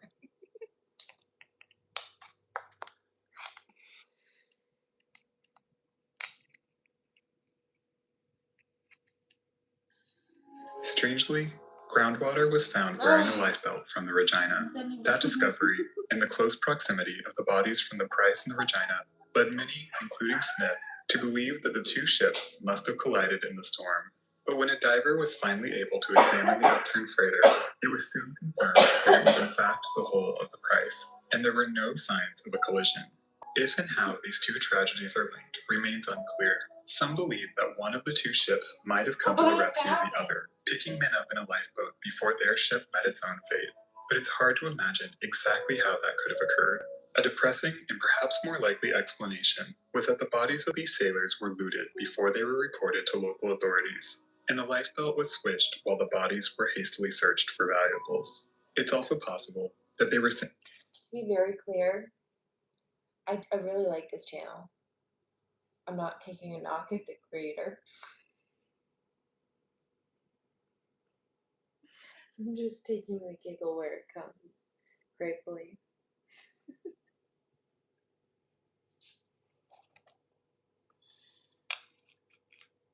local furniture store for identification. The wreck of the ReGINA was not discovered until the summer of 1986, when she was found 3 miles offshore between Port Senelec and Lexington, Michigan.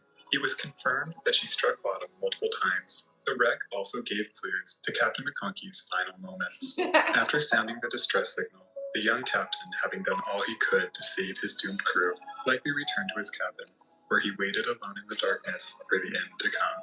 With the wreck resting upside down, the deckhouse soon collapsed, releasing the captain's body, which washed ashore on the Michigan side of Lake Huron in August of 1914. His wife Amanda carefully dried the diary found in his pocket. The last entry was made on November 7th, a simple recording of the weather that day. The enormous pressures placed on the captains of the Great Lakes to carry as much cargo as possible up until the very end of the season would not end after the devastation of 1913. In an effort to deliver cargo as efficiently as possible, most bulk freighters at the time were significantly underpowered, making them especially vulnerable to difficult weather. Often, even when a captain felt it was unsafe, he would be pressured to make one last run. These practices would last well into the 1970s, when the lakes would claim their most famous victim, the Edmund Fitzgerald, on November 10, 1975.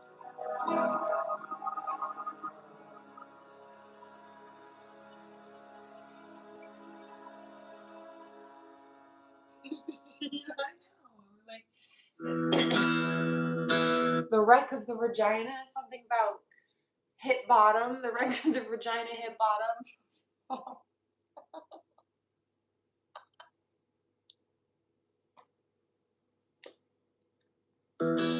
Rock bottom, ReGINA's rock bottom.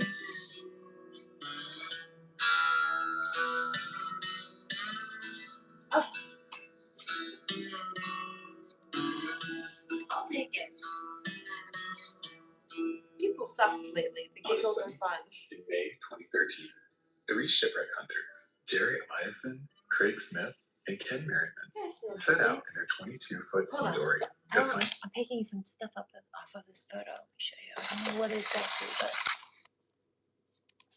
an interesting photo for some reason. Very cool. Why am I drawn to this? Tell me. A wreck that hadn't been seen in almost a century. Even after multiple searches, the wreck remained elusive, one of the greatest mysteries of Lake Superior.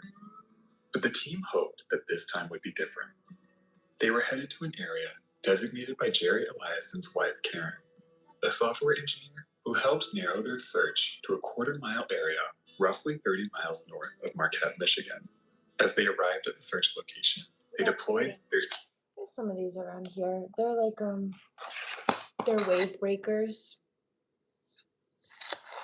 They're built of like piles of rocks that were dumped in the ocean, and they've got big buoy markers on the end of them. And they keep the waves from crashing into a harbor so that when the boats come in, it's a bit more calm inside the harbor. These big ocean waves are coming directly to the shoreline. Most of them get hit at the breaker. ski and sonar system developed by Jerry's son Jared. Soon, they detected a large anomaly, but they weren't going to let themselves get excited. The anomaly could have been anything. They sent down a drop camera to take a look. Their first pass picked up nothing, but on their second pass, they found the telltale signs of a large shipwreck. The lake bed was covered with iron ore. That was a good vibe. Finally, their camera found what they were looking for. The foremast of a large freighter appeared in the They messed with our music, but we still got belly laughs out of it. darkness. Then they saw a pilot house, but they couldn't be sure if this was the wreck they were looking for until the next day when their camera passed over the ship's stern and finally found her nameplate. It was the Henry B. Smith, lost with all hands in the Great Lakes storm of 1913, almost exactly 100 years before. The wreck, beautifully preserved by the icy waters, could finally shed light on one of the greatest mysteries of Lake Superior.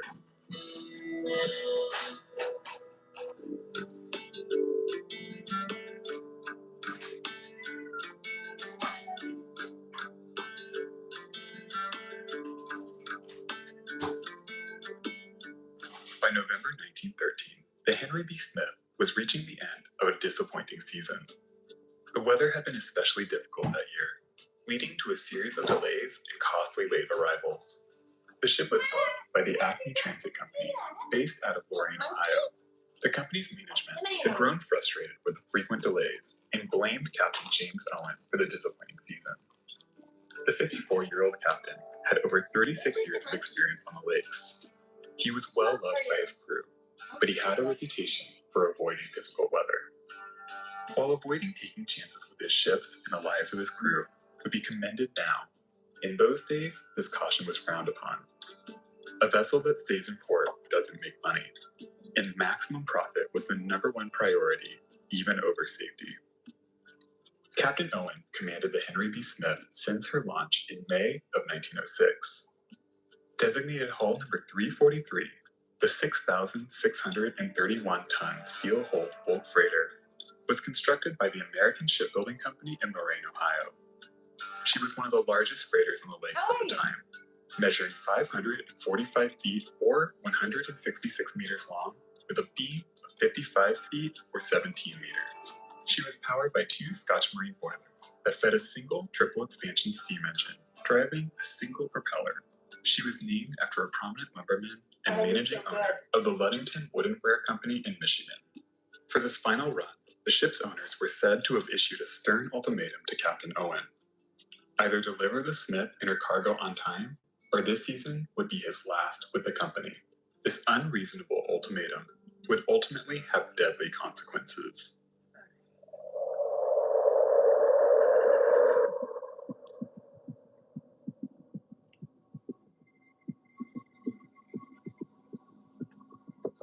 From the moment the Henry B. Smith arrived in Marquette, Michigan, on Thursday, November 6, 1913, to take on her iron ore cargo, it was clear that this was not going to be the smooth late-season run that Captain Owen was depending on.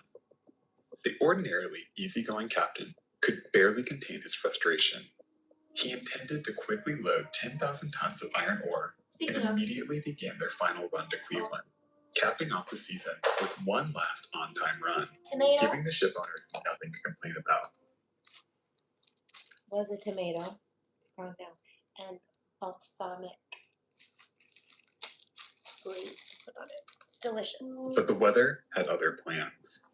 Before they could even begin loading, howling wind and blowing snow overtook the docks at Marquette. In the freezing conditions, the iron ore froze in the chutes. The only way to dislodge it was for dock workers to physically climb down the chutes and break the ore loose with sledgehammers. It was incredibly dangerous, and dock workers typically avoided working in such brutal conditions. But the captain was adamant that work continued. He needed the Smith ready to sail the moment the weather broke.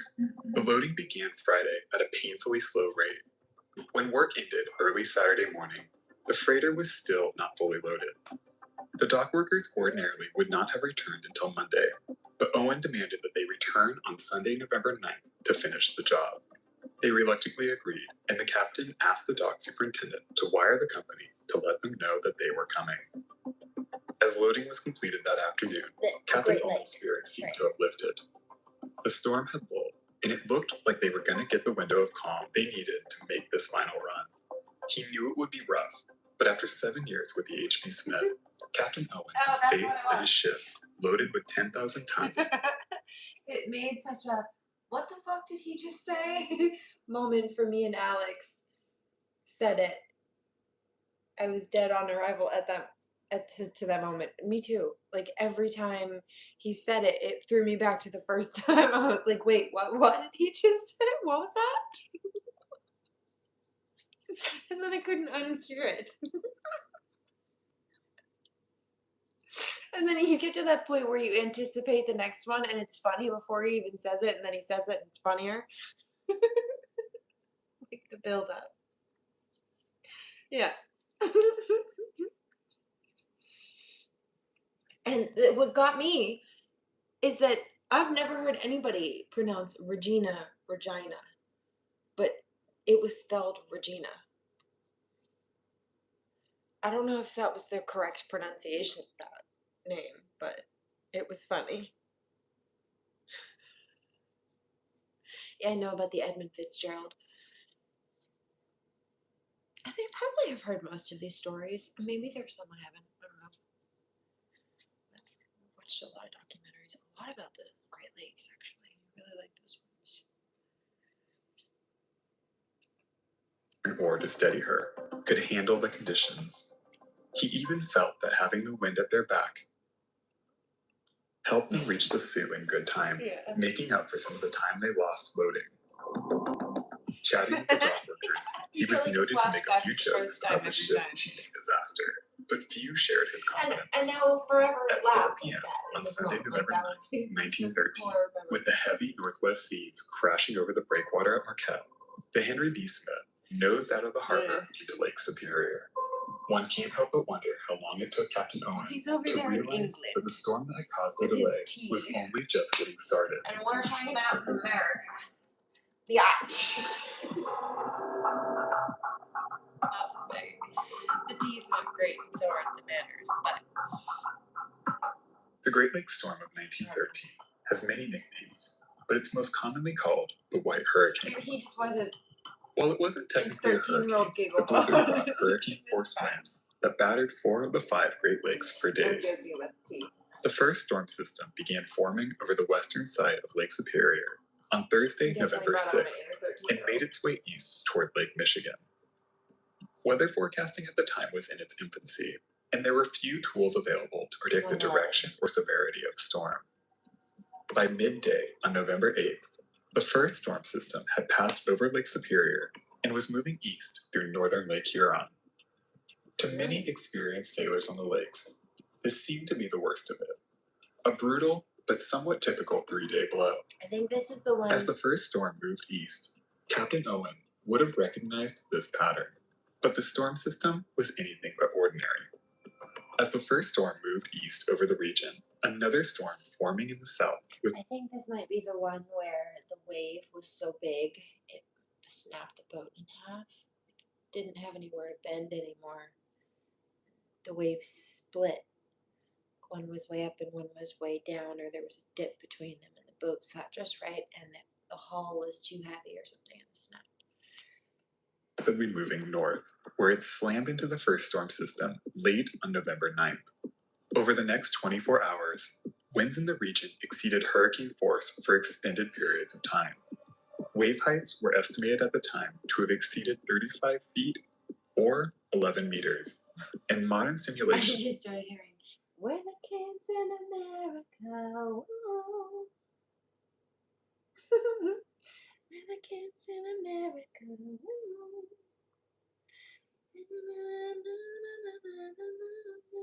I don't remember the rest of the words, but showed that waves could have actually been as high as 38 feet or almost 12 meters. Some waves reached even higher. The pilot house of the L.C. Waldo was completely smashed by a single wave on Lake Superior that was estimated to be as high as 50 feet or 15 meters. Captain Owen's confidence was not shared by others, and many felt that his decision to leave port that evening was rash and dangerous. Several observers on nearby vessels witnessed the Smiths' deckhands still battening the ship's 32 hatch covers as they sailed for the open lake. It was incredibly irresponsible to sail into rough weather without making the ship watertight. Captain Charles Fox of another nearby freighter, the SS Choctaw, judged the conditions far too dangerous. He paused the unloading of his ship and waited out the storm, not leaving until the morning of November 11th. Captain Fox watched as the Henry B. Smith left port and wondered aloud how long it would be before the freighter would realize their error and return to port. Through the heavy snow, Captain Fox and others could see waves crash over the Smith's bow. As expected, the vessel soon made a hard turn to port. She was thrown into a deep trough, but managed to fight her way out before disappearing in the whiteout conditions. It's believed that Captain Owen quickly realized that the storm was more than his vessel could handle, and he made a last-minute effort to sail for the safety of Keweenaw Point. This dramatic attempt to save the ill-fated freighter was the last time any living person would lay eyes on the Henry B. Smith for nearly 100 years.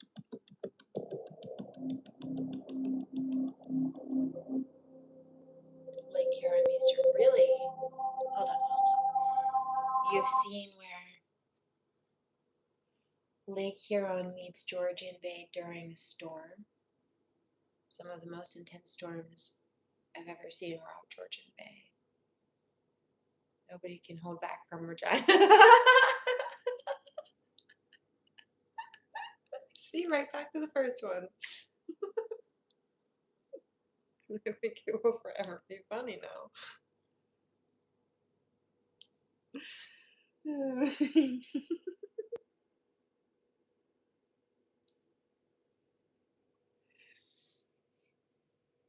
So this is where you said, hold on, what was that?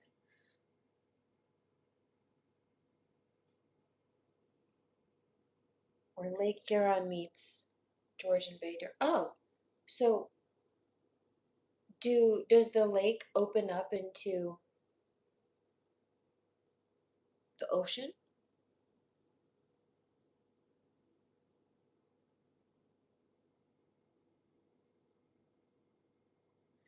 And Chillin, is that why you said something about transferring some of the water in the lakes to the west? Because if it's filtered in, right, then it would replace it, it would replenish itself, would it not? Or would it be more salty? Because if it changes the environment, that would be a problem. So now we're in the lakes. The bay. Okay. So the bay is that like a where a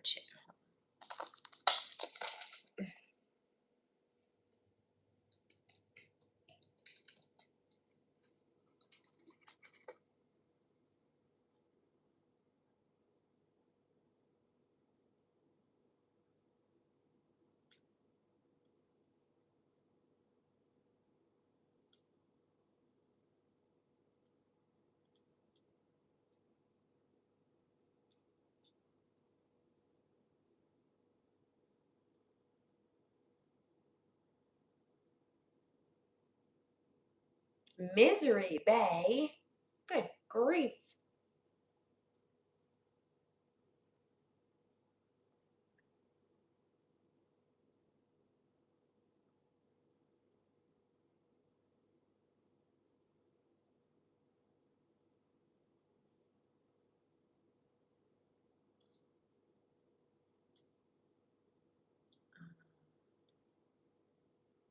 So the bay, it's still like a lake. It just is a little like tidal pool of the lake, kind of. Got it. So not into the ocean, but another section of the lake. So the storm, why is it so bad there?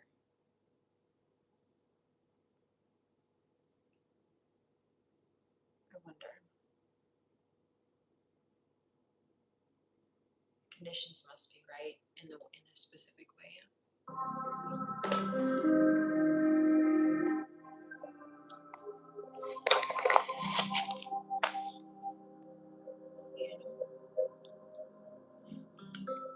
As the storm finally began to clear, news of the devastation spread through the region. Numerous vessels were unaccounted for. While Captain Owen's message was received that the Henry B. Smith left port, there was no sign of her at the Sioux locks.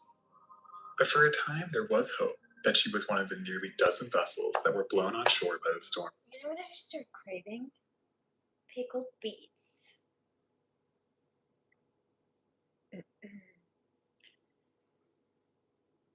Chilling with the protein.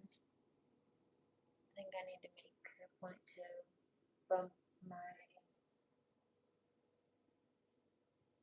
That'll be two things. It's a fermented vegetable, so there are probiotics in there. And then also the iron. That's what my body's asking for. Listen to your body.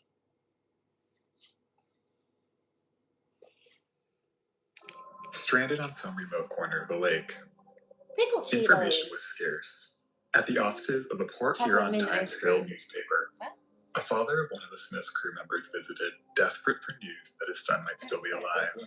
When they told him that they knew nothing, he responded tearfully, I like mint chocolate chip. I just plain can't tell his mother he's gone. It would kill her. Oh, A few days after the storm, the body of second cook H.R. Haskin was found floating 50 miles west of Whitefish Point. Then, in the spring of 1914, the skeleton of third engineer John Gallagher was found on Isle Parisienne. They were the only bodies ever found out of the 25-member crew. Few other traces of the Smith were found. In June 1914, a bottle and a message was picked up. It claimed that the ship broke in two 12 miles east of Marquette, but the message was dismissed as a fake because it was dated November 12th. The Smith most likely sank on the evening. There's this giant wave that crashed up, if I remember correctly, and it like either brought the boat up at such a high angle that it was like up in the air. The front half of it was up in the air, and it was so heavy it snapped. Or if I recall, it got kind of it was such a huge boat that it got caught in between the two waves. So there were like two waves, or there was like one big sweeping wave, but there was a point on one end and then a point on the other. And so the front of the boat was on one point of the wave, and then the back of the boat was on the other end of the wave, but there was this big hollow dip in between, and the boat didn't sweep with the wave because it was so big. It tried to glide over the wave, but it couldn't glide over the wave, and it couldn't flow or dip with the wave either because the wave was too big, and it had these ridges in the middle of it like bolts, and it was kind of flexible, so it was supposed to be able to move with the ship that way. But this wave was so big, basically it brought it at too sharp of an angle, and it snapped those hinges on the flexibility, and the boat sank at the middle point, cracked it right in half. So like a big, like half circle, one point and then the other point, bow, stern, and then the boat was like flat across it, but it couldn't be flat. It was so heavy it tried to buckle, and it cracked right in two. 9th, or the very early hours of the 10th at the latest. The bottle message only added to the mystery of the Smith. Over the years, nearly all of the major vessels lost in the storm of 1913 were discovered, some only a few days after the storm, shedding light on what might have happened in their final moments. But from the moment the Smith faded out of view, she passed into the unknown until her wreck was finally discovered 100 years later, lying only 30 miles from her point of departure, broken in two at the bottom of Lake Superior. What exactly caused her to sink remains unknown. It could be that her crew didn't finish securing her hatches before water began breaking over her deck and pouring into the ship. It's possible that she suffered a hull fracture that caused her to break in two in the heavy seas. But but no one knows for sure. No, I heard it was The Great Lakes Storm of 1913 split in between. claimed 19 ships and stranded over a dozen others. Over 270 people lost their lives. It remains the deadliest storm in the history of the lakes. When reading about maritime disasters, you frequently come across captains who were faced with impossible life or death decisions that you, in the comfort of your home, safe on land, could never even imagine. But in the case of the Henry B. Smith, the correct decision was obvious, even to fellow captains in Marquette at the time. Captain Fox of the Choctaw, though hesitant to speak ill of another captain, was shocked to see the Henry B. Smith leave port that stormy afternoon. It was clear to him, and several others who were present that day, that even a modern vessel like the Smith probably wouldn't make it in those conditions. Captain Owen was a respected captain, known for his cautiousness. What he did that day was out of character, but he was under enormous pressure. Staying in port probably meant saying goodbye to the career that he had dedicated his life to. Ultimately, the final decision was his, but the alternative probably felt unimaginable. He knew that he was taking a significant risk, but no one thinks that it will happen to men. Captains believe in their ships, even when they've been set up to fail.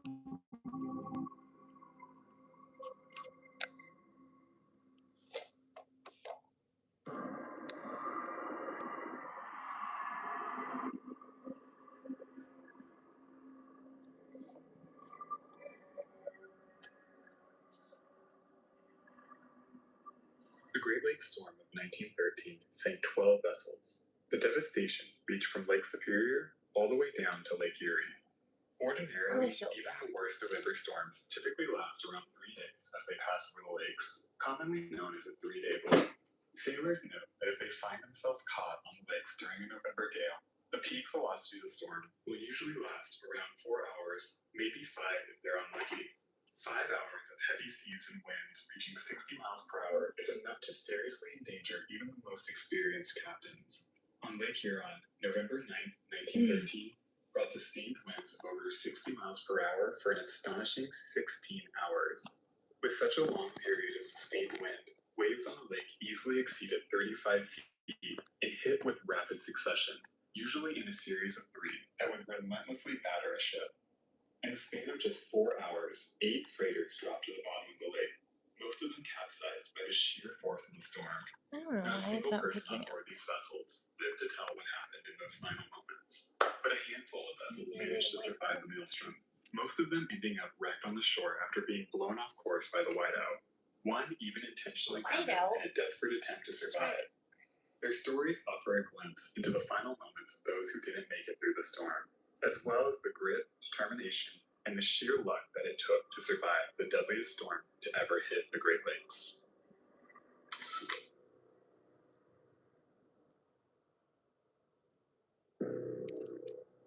As trade on the Great Lakes grew, freighters that operated in the region developed a unique design, different from similarly sized ocean-going freighters. Moon By the late Tiger. 1800s, lake freighters Our were growing lady. considerably larger as industry developed in North America and the demand for raw materials soared. The most common cargo was taconite, limestone, grain, salt, coal, cement, gypsum, sand, slag, and potash. In 1869, the freighter R.J. Hackett revolutionized shipping on the Great Lakes. The steamer was built with a superstructure divided between 2 islands. The larger, containing the bridge, was situated at the very forward end, while the second island was situated at the stern over the engine rooms. This boxy design created an immense single hold that's easy to access and load with cargo. And the forward bridge gave captains better visibility. The 208-foot wooden hulled vessel is considered the first true lake freighter, and its design would soon become the norm in Great Lakes shipping for the next 100 years, even as freighters grew significantly larger and adopted steel hulls by the turn of the century. The unofficial title, Queen of the Lakes, is given to the longest vessel operating on the Great Lakes. On January 20th, 1900, the title went to the 497-foot John W. Gates. By July 1911, the title would go to the 617-foot Colonel James M. Schoonmaker. Because of their size and the narrow St. Lawrence Seaway that connects the lakes with the Atlantic, Most of these freighters are confined to the Great Lakes. While these designs are ideal for transporting cargo, they're not without their faults. In order to maximize profits, most of these freighters were significantly underpowered, especially when compared to similarly sized vessels designed for the open ocean.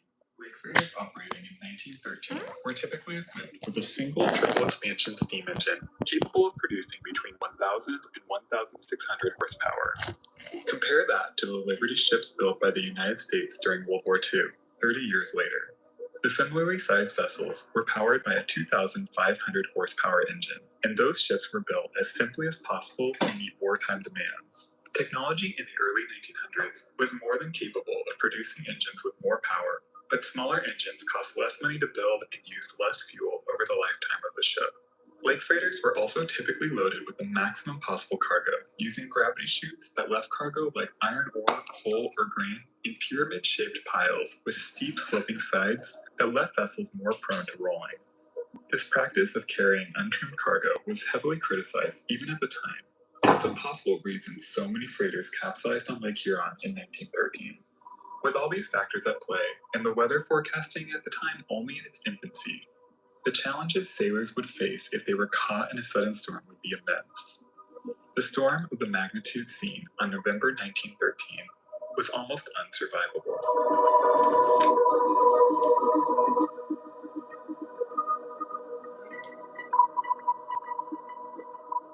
By the afternoon of Sunday, November 9, 1913, the captains on Lake Huron were facing difficult conditions as they sailed north. A rough but not out of the ordinary November gale had been raging over Lake Superior and Lake Michigan for the past 2 days, but the storm appeared to be winding down as it moved into Lake Huron. It seemed a typical 3-day blow. While the weather was challenging, it wasn't anything an experienced lake sailor would be unfamiliar with. Still, nearly all the upbound captains decided at some point during the treacherous run that it would be wise to reverse course and wait out the dying storm in the safety of the St. Clair River at Port Huron.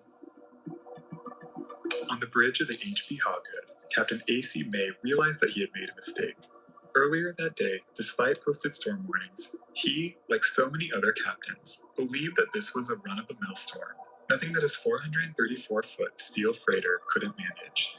But as the Hoggood passed Saginaw Bay, it was becoming clear that going any further north would put his vessel and his crew at unnecessary risk, and he decided it was best to turn south and wait out the storm. Captain May was soon joined by 18-year-old wheelsman Edward Canoppy. This was by far the roughest storm the young wheelsman had ever seen. He braced himself at the wheel, using as much strength as he possibly could to keep his balance. The freighter was traveling light at the time, causing it to roll so heavily from side to side that Captain May had to crawl on all fours from one end of the pilot house to the other. As the storm intensified, visibility was soon dropping to almost nothing. In the whiteout, Captain May could just barely make out a similarly sized freighter still fighting its way north. Not long after, they saw a similar package freighter fighting along the same path. It was clear that both ships, the Charles S. Price and the ReGINA, were facing a dire situation, but things were only about to get worse.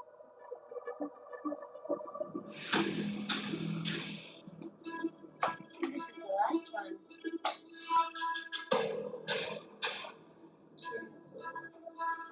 Visibility was already next to nothing when the sun finally set, plunging the whiteout into darkness. By now, an unexpected new storm front was moving in from the south, and the upbound freighters that turned south to seek refuge were sailing right into the most violent depths of the storm. On the 500-foot, 5,905-ton Howard M. Hannon Jr., Captain William Hagen couldn't even see the other end of his freighter as he struggled to determine their position. He thought that they must have been around 15 miles off Point of Arcs at the entrance of Saginaw Bay, but with no visible landmarks, it was impossible to be sure.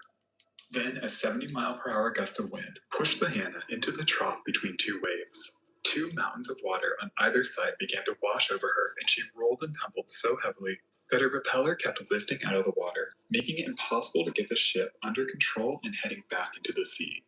Trapped in an almost impossible situation, Captain Hagen desperately struggled to find a way to control the massive freighter.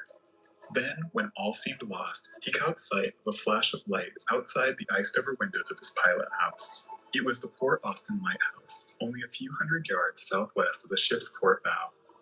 Immediately realizing that they were only moments from hitting bottom, Captain Hagen ordered his first mate to drop both anchors to try and stop the out-of-control ship.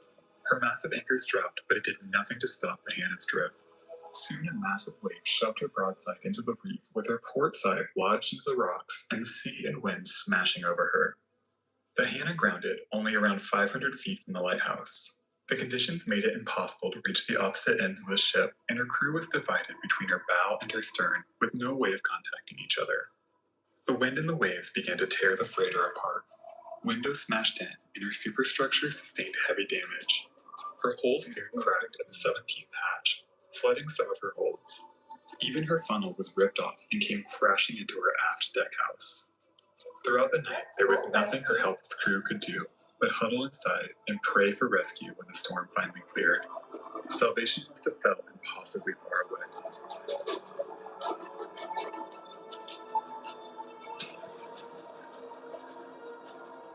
As the Hannah crashed into the shore, Captain May on the Hogwood was desperately searching for the mouth of the St. Clair River. In the whiteout, he grew more and more concerned that they were dangerously close to land. Like Captain Hagen, Captain May ordered his crew to drop anchor in a desperate attempt to keep them from running ashore. The anchor chains were let out, but even at full scope, they were not enough to stop the freighter. Captain May estimated that they dragged on another 8 miles when he finally gave up on the anchors and resumed his search for the St. Clair River. Throughout the ordeal, 18-year-old wheelsman Edward Canopy was using all the strength he could muster to keep a hold of the wheel, bracing himself as the pilot house was rocked violently from side to side. Exhausted and terrified, Canopy was desperate to find a way out of the storm. With visibility gone, Captain May relied on his other senses and his intuition. Somehow, through the roar of the raging storm, he heard the sound of breakers and realized that they were careening toward shore. Following his instincts, as any captain would, May shouted to Canopy to turn the wheel hard toward the open water to avoid running into the beach. Canopy, though he was young and inexperienced, knew that if they took a hard turn back into open water, the mountainous waves would almost certainly turn them over. Whether it was thought out at the time or if it was just by instinct, Canopy defied the captain's orders and let the huge freighter, shoved forward by all the might of the massive storm, drift straight into the sandy beach. They hit so hard that everyone went flying. Captain May claimed he was nearly thrown out of the pilot house. The Hogwood grounded in the sand at Lake Huron Beach, just north of Port Edward. Their bow came to rest only 100 feet from the Lake Huron Hotel, which must have been quite a sight for the guests when they woke up in the morning. The crew sheltered from the storm throughout the night inside the stranded freighter. By the morning light, it was clear that if the Hogwood didn't beach when she did, they almost certainly would have gone to the bottom, like so many others. Whether or not Captain May knew Canopy defied his orders, he never mentioned it in his accounts of what happened that night, but he knew that running ashore saved their lives. He was quoted saying, "But for the crash on the beach just in time, there would have been another missing ship."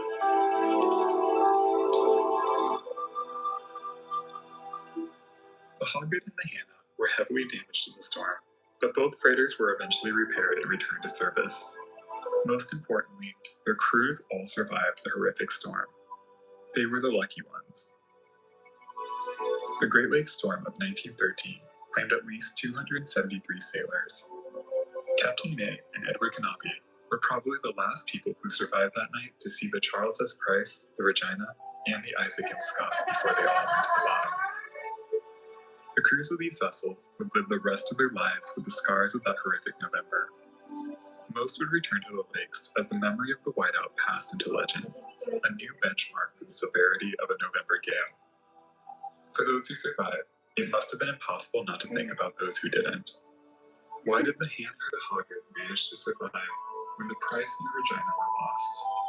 What made them different from their fellow sailors? What do you do when you witness the face of death and manage to walk away? Every moment is precious. Our time can come in an instant. All we can do is sail on and savor what we have while we can.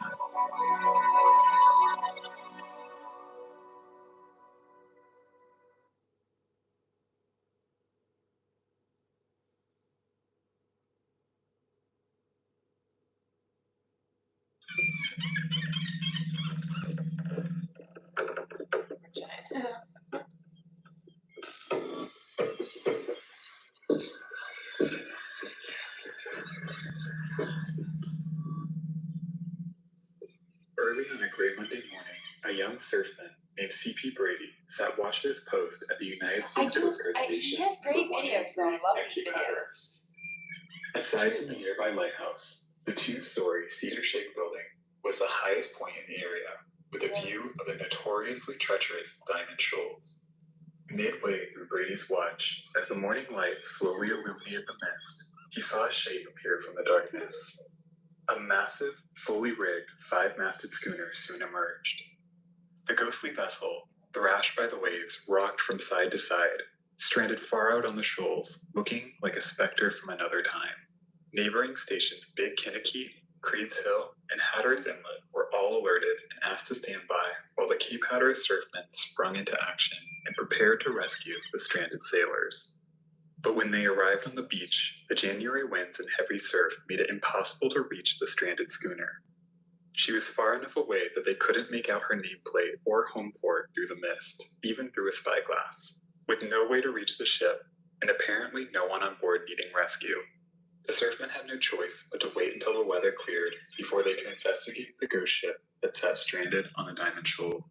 They wouldn't board the mysterious vessel for another 5 days. Big old bumps. In 1866, William Donnell and Gardner Deering partnered to start a small shipyard in Bath, Maine. Both men were sons of shipbuilders, and they started out building small schooners, fishing craft, and other coastal vessels, quickly gaining a reputation for quality and fine workmanship. After 20 years, Gardner Deering took full control of the shipyard, and in 1905, he formally brought in his children, Frank, Harry, Lydia, and Carol, into the business as partners, forming the G.G. Deering Company Shipbuilders and Ship Agents on May 6, 1905. By then, the company was building large 4- and 5-masted schooners and continued this work through World War I, completing approximately one vessel every year. By the end of the war, the company had named a ship for each of Gardner's children, and in 1918, construction began on the company's grandest vessel yet, to be named for the now 86-year-old's youngest son, Carol. The Carol A. Deering was a bit of a relic when she was launched on April 4, 1919. Built long after nearly all new commercial and passenger ships were steel-hulled, steam-powered vessels. But in a lot of ways, the Carol A. Deering was the pinnacle of Gardner Deering's long shipbuilding career. The oak-framed, 5-masted schooner was the largest vessel the yard had ever constructed. Her Oregon masts were 108 feet tall with 46-foot topmasts. She was 255 feet long with a beam of 44 feet. And with 3 decks, she came in at 1,879 tons and was operated with a crew complement of 11. She carried an incredible 6,000 yards of sail and featured a steam engine on her forecastle called a donkey that could raise and lower her twin anchors and hoist her massive sails. She also carried 2 small lifeboats. While the Deerings didn't christen their ships with champagne, Carol's wife Annie called out, "I christen thee Carol A. Deering," as the massive schooner slid into the Kennebec River.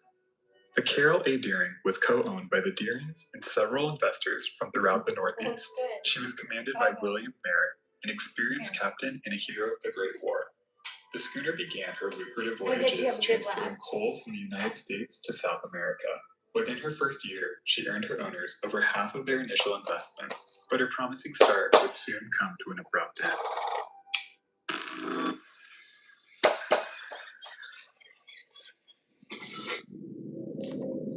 The Carol A. Deering left Hampton Roads, Virginia on August 26, 1920, with a load of coal bound for Rio de Janeiro. But on the 2nd of September, she made a stop in Delaware, where 54-year-old Captain Merritt took a hotel room to recover from a sudden illness. After 5 days, Captain Merritt still hadn't recovered, and he decided that he couldn't continue the voyage. Hey, Rusty. As far as moving and like doing the band thing, it might not be applicable right now, but there might be a situation where, whether it's like somebody in the band or like that wants to be in the band or that's being brought into the band, or somebody in that social circle, or something about, I keep picking something up about technology. It might even be like over the phone or like a video call or something. but there may be somebody you get kind of bad vibe about. You won't have to look for this. Like, I'm not saying, go out and specifically like search for the bad vibe and stuff, but like when whoever comes across your path or your friends or your colleagues or whatever, however this plays out, I feel like it's something about technology maybe. Even if it's just like a meeting or interview over a device, or like they happen to be there while you're FaceTiming one of your friends or something. If you get a bad vibe about somebody, trust that, especially if it's somebody like that's in the mix or something. Like, don't uproot yourself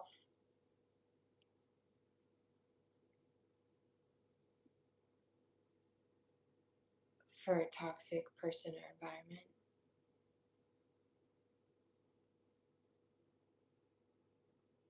Or more specifically, like, don't base everything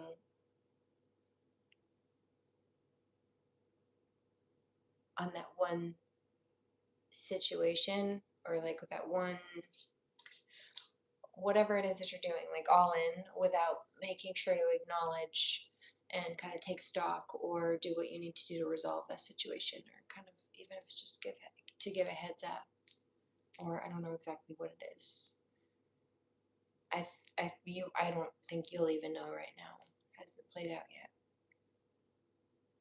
I don't think it's something that'll stop you from your goals, but it's something to kind of keep an eye out for.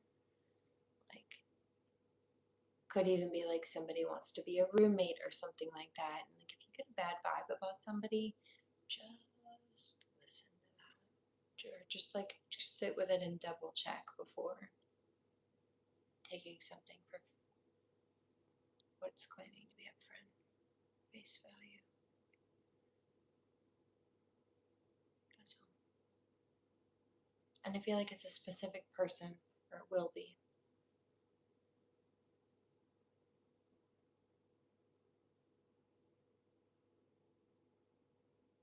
You'll know.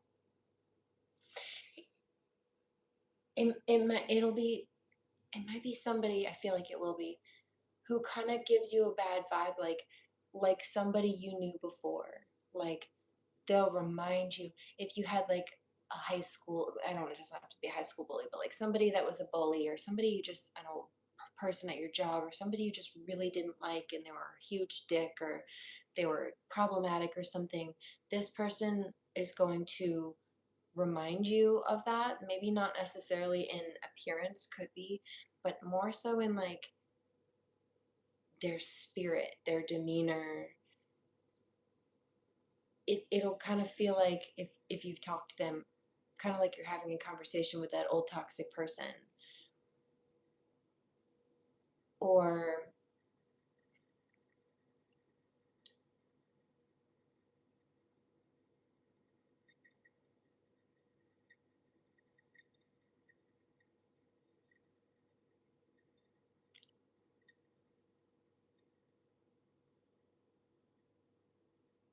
you'll deal with them or meet them and think to yourself,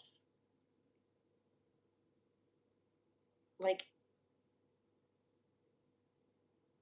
you'll get red flags, and it'll remind you of that person that you never want to deal with again. And so it'll make you think like, geez, this is the same type of person. If that comes up, trust that, because this is somebody who, it's giving like snake-like energy. Somebody who would very happily and manipulatively, like even vindictively on levels, I don't know exactly what this is or who this is, but yeah, like my palms are itching. Somebody that wants to mess with your money, mess with your spa, mess with your social circle, like come between people, step on people's toes, interrupt what's good, take what's not theirs. It's not a nice energy.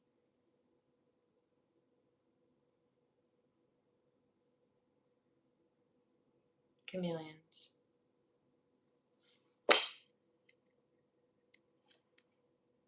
Yeah.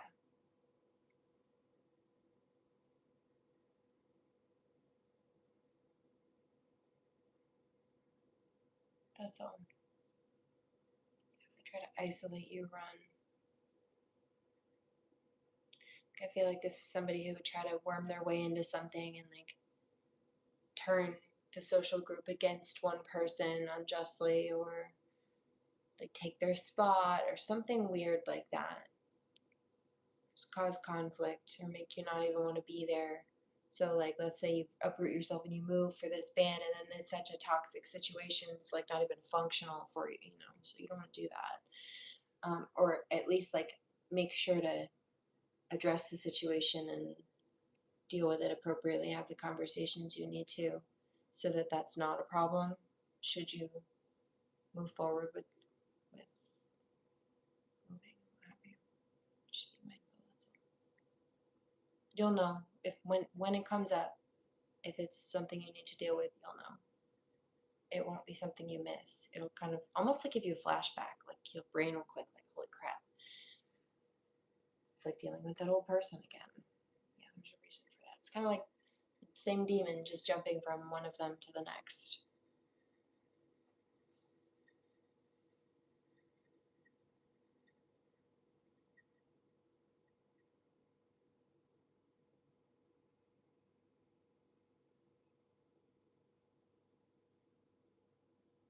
Yes, that's true to a degree, but then you also have some people who will lie just to lie, to see if they can manipulate the situation, and then you have people who will lie. Okay, there are, I think it was Ryan Primer I heard say this, people who will lie, but like liars, when you catch them in a lie, they might lie to you, but when you say, yeah, but I've got the screenshots and I've got the timestamps, or we caught you on video or something, they'll be like, oh, yeah, you're right, I did do that. Sorry, I lied. Should have done that. Or something like that. They might not even apologize, but they'll be like, yeah, you caught me. But so, like a narcissist or typically somebody with a worse personality disorder will continue to double down on that even after they're caught. Like, yo, I've got you on video camera, and there was a phone recording and whatever other things, and they'll swear to you that it's not them. They'll leave their fingerprints at the scene of a crime and tell you they must have an evil twin somewhere, even though twins have separate fingerprints. So just be mindful. Sometimes people apologize not because they're sorry, just because they're sorry they got caught, and they feel like if you forgive them for whatever it is they're pretending to apologize for, it will relieve them from burden and consequences. So really, they're not sorry. They don't feel sorry for you, and they don't really feel bad for what they did to you. They feel sorry for themselves if they're getting consequences, getting looked at a certain way, getting held accountable. It's selfish, selfishly motivated. They're not really sorry. If they hadn't gotten caught, they wouldn't have stopped. If they could have continued to do it without getting caught, they would have. And if they could do it again without getting caught, most of them would. Just remember that. Snakes shed their skin, not their agenda. Cheers.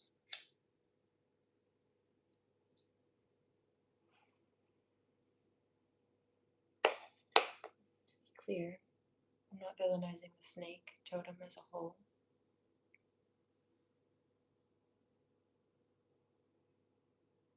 Good. Good for you, Bandana. Right on.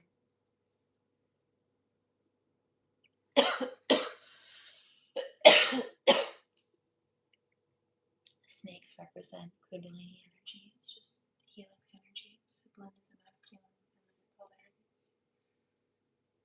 Can represent something manipulative and dark. Doesn't have to. Light and dark polarity. Balance.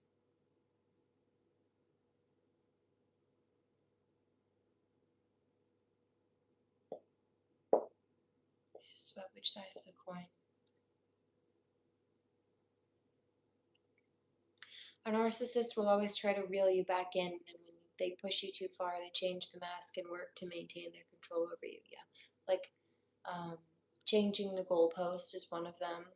The gaslighting is part of that. But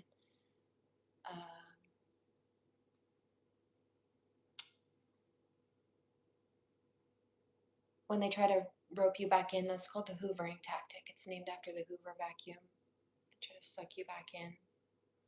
False promises, niceties, promises of change, or even manipulation and coercion or bullying and abuse, fear tactics, but nonetheless, trying to make you feel dependent on them. These are people who create crisis situations. They'll put you in crisis and then pretend to come and rescue you or offer to come rescue you. Basically, they're trying to create like Stockholm Syndrome, Munchausen type of Stockholm Syndrome. The dirt devil tactic, that's hilarious. It should be, instead of the hoovering. It's more accurate. Dirt devil. That was hilarious. And then as far as the mask goes, remember the other day I told you that years ago, the police told me that if I got photos of these people stalking my home, then they could do something about it. They would do something about it. And then I did. And when I gave them photos of these people doing such things, they said, oh no, there's nothing we can do about it. I'm like, what do you mean? You told me before if I got photos of them doing something, doing it, you could do something about it. And now that I have them, you're telling me that you can't? Well, does that mean you never could? Then why did you say that and lie? See, the reality was they either didn't think I could get them or they were trying to do something called changing the goalposts. It's that wearing the mask thing you were talking about. Change the mask and work to maintain their control over you. Yes. And so basically it's to keep you in a never-ending cycle where you're constantly seeking to meet some sort of criteria that they're always changing, but they don't tell you that they've changed, right? Like they make up the rules, but the rules don't apply to them, and you don't get a list of the rules, and they change at moment's notice, but like secretly behind your back. So it's always an uphill battle and always against you because they're cheating. They tell you you have to reach a certain level of accomplishments to reach a certain goal or succeed or something like that, and then get help, simply put, in this case. And you do, and then suddenly they tell you, well, that I know I told you that before, but that's not enough. I can't help you. I'm not going to help you. No, they just don't want to. They're making excuses and trying to gaslight, but it's also called word salad. They're trying to spin people in circles and confuse people. Get people lost in conversation, lost in an argument or defense. No. Dirt devil is accurate. Definition of unreasonable, that's right. Go ahead, jump off of here pretty soon, guys, so let's vibe out to a few more minutes of this, but yeah, I did get a download about that. Just a heads up. It's not surprising. Lots of energy harvesters and leeches, especially in artistic industries or with people who are creatives. Just be mindful of the vampires and the copycats, the Jezebel spirits.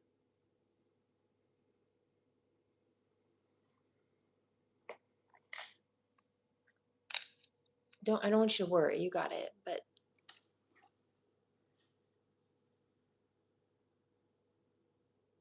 I can't even say when this comes up, this is just a heads up so that you can see the enemy trying to cause a problem and avoid it or overcome it. It's not a big deal. Like, you got it. Just remember this. When you get a bad vibe, you're like, oh yeah, she told me about that. Maybe this is what she was talking about. And it will be. And you might need to sit with it. You might need like a couple days to just process and sleep on it. That's the term. Just sleep on it. You might not. Between the bad vibe you get and then like pinpointing that this person really, it's like having a flashback. It's almost like having that old person that you don't like in front of you again. It's just maybe they've got a different look, or maybe that meaning like their face isn't the same. I don't know, maybe they look similar, maybe they dress similar, maybe they sound similar, but it's more than that. It's their behaviors, it's their demeanor. It's kind of like, I don't know, say like catty mean girl or something.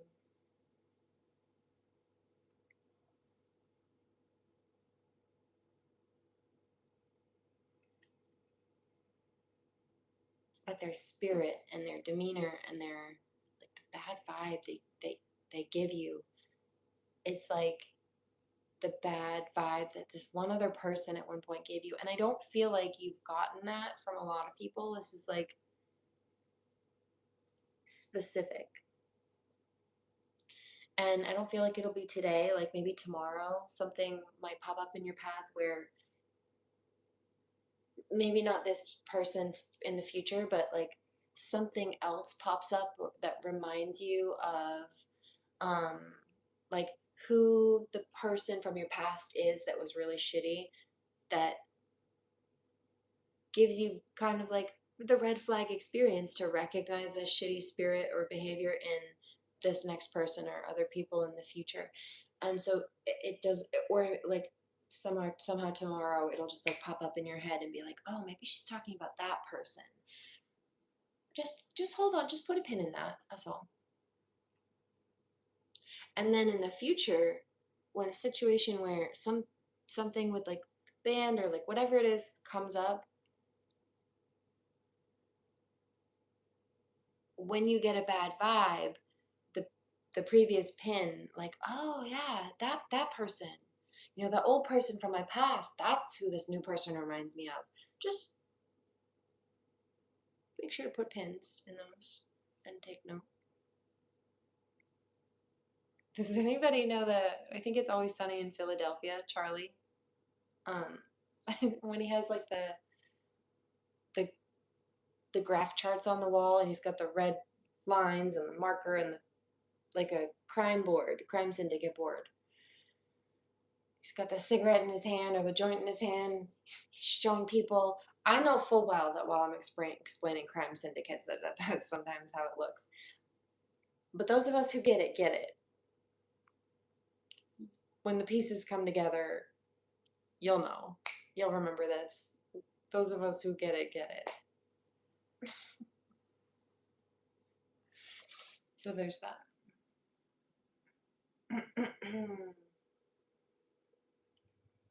Cheers.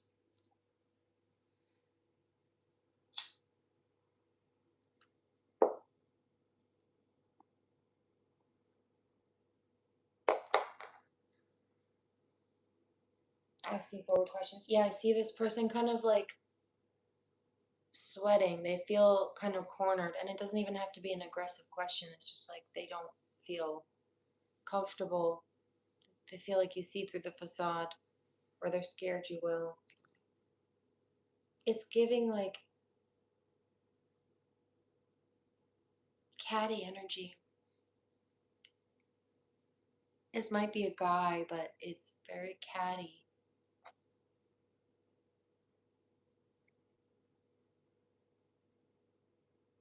And I hear like not somebody you want in a house or like a band, or I don't know if it's like sharing rooms or whatever it is, like housemates, I don't know. But it's not somebody you want in that mix. Somebody who causes problems socially and otherwise, and then is a leech. And then I see this person trying to play the victim. Like when you catch them doing some shady stuff, or like call them out for being something or other, like weird, sketch, a leech or something, then they go to the other housemates or like bandmates or something like that, and they cry and they try to play the victim and they try to outcast you and make you feel like you seem like you're being mean or you're being unjust or something like that, when really you're just clocking their shit and you don't trust them and nobody else is quite caught on yet. So it's one of those types of people, and it's just not somebody, you already know. You just want to clock it for what it is, put a pin in it, burst the bubble, clear it out. This is not a person who will be there at all or for long, like, as long as you nip it in the bud. And you will. You won't miss it. No. Not unless you choose to. Not because I know you'll recognize whatever it is that pops up that I'm talking about. Like it'll click. Unless you choose to not move and accordingly, like use your free will to handle it and then serve your highest good, then it'll all work out for you. You got it. This is just like your preview. When it all plays out, you'll remember. You got the handbook on it. You got it. It's also reported that he didn't like the ship's crew and didn't wish to sail with them. His previous crew refused to sign back on for this voyage, aside from First Mate Seawall E. Merritt, Also, who was Captain Merritt's son. you don't have to tell me, but if something comes up, like when this comes up and you want some confirmation on this or need a little bit of guidance, or sometimes it's just nice to have a double check, make sure you're moving fairly for yourself and you know, all involved.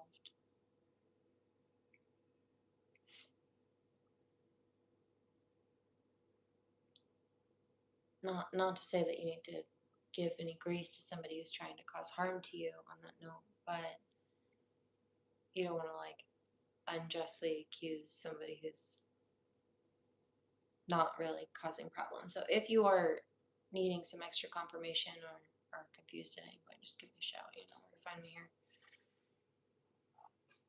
But don't worry about it until then. I got you. When it comes up, so you got it. But I'll help with that second confirmation if you'd like. Herbert Bates. The replacement crew was a hastily gathered group of unfamiliar Scandinavian sailors. With his father seriously ill, Seawall Merritt sent a wire to Gardner Deering back in Maine, requesting a relief captain. His Portland neighbor, the highly experienced schoonerman Willis B. Wormel, was suggested for the job. Captain Wormel was 66 years old, and he had been retired for 6 years by this time, but he remained on call as an interim captain for occasions such as this one. When he received the telegram from the Deerings asking him to perform one last run, he was on vacation with his wife and their daughter, Lula Wormel. He quickly accepted and headed to Delaware to assume command. On September 8, 1920, Captain Wormel signed on with the Carroll A. Deering. Joining him was a new first mate, Charles B. McClellan, a hastily located sailor from Boston. They soon began the long voyage to Rio, arriving there in November without incident. While in Rio, Captain Wormel had dinner with an old friend, fellow Captain George A. Goodwin. During the dinner, Wormel told his friend that he had a worthless first mate and his second mate wasn't much better. But he said that if anything bad occurred, his engineer, Herbert Bates, was a fellow Mainer and would have his back. The Deering left Rio on December 2nd, 1920, and stopped in Bridgetown Harbor in Barbados for supplies. As they dropped anchor, First Mate McClellan got into an altercation with Captain Wormel, apparently screaming, "I'll kill you before it's over, old man." The captain ordered McClellan off the ship, where he and the rest of the crew began a 5-day bender on shore. While in Bridgetown, Captain Wormel told another captain, Hugh L. Norton, master of the schooner Augusta W. Snow, that he was having serious trouble with his first mate, who was habitually drunk on shore and unable to handle the crew properly, treating them with what Wormel felt was totally uncalled for levels of brutality. Captain Norton recalled that Captain Wormel was in excellent health when he spoke with him, but other witnesses reported that the old captain didn't seem well. He told Captain Norton that he would sail the Deering no further than Virginia. Once there, he would head home to Maine. Captain Wormel also confided in another captain, G.W. Bunker. The two openly discussed the possibility of mutiny, and while Wormel was seriously concerned, he felt that he could trust his engineer, Herbert Bates, and having one man on his side would be enough to get them to Virginia. Captain Bunker wasn't so sure. But Wormel also felt that the ship being empty kept him safe because there was no cargo for the crew to steal, removing any financial incentive for mutiny. After his meeting with Captain Wormel, Captain Norton would soon cross paths with First Mate McClellan. Norton claimed that McClellan seemed at least partially sober at the time. Hey, Damien, I have a question for you.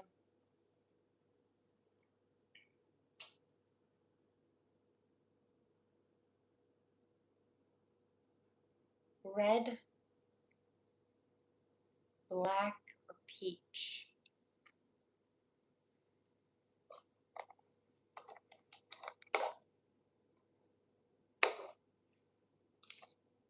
Colors.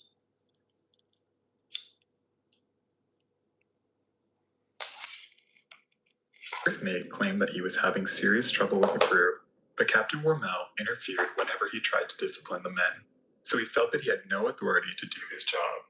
He also claimed that because of Wormel's poor eyesight, he had to do all of the navigating on his own.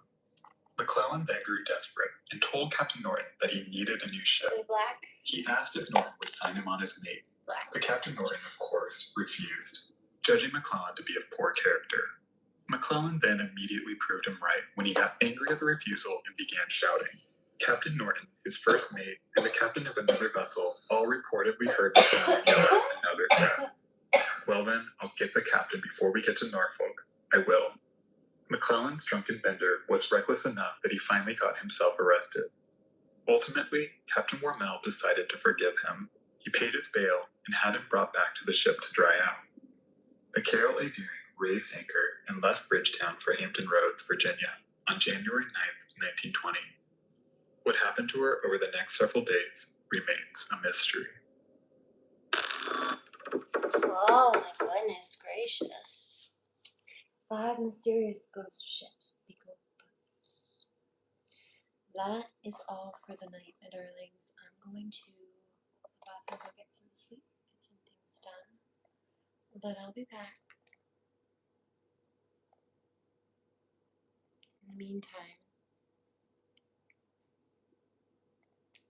please remember to pray. Do no harm. Take no crap. And I'll see you soon. Sweet dreams.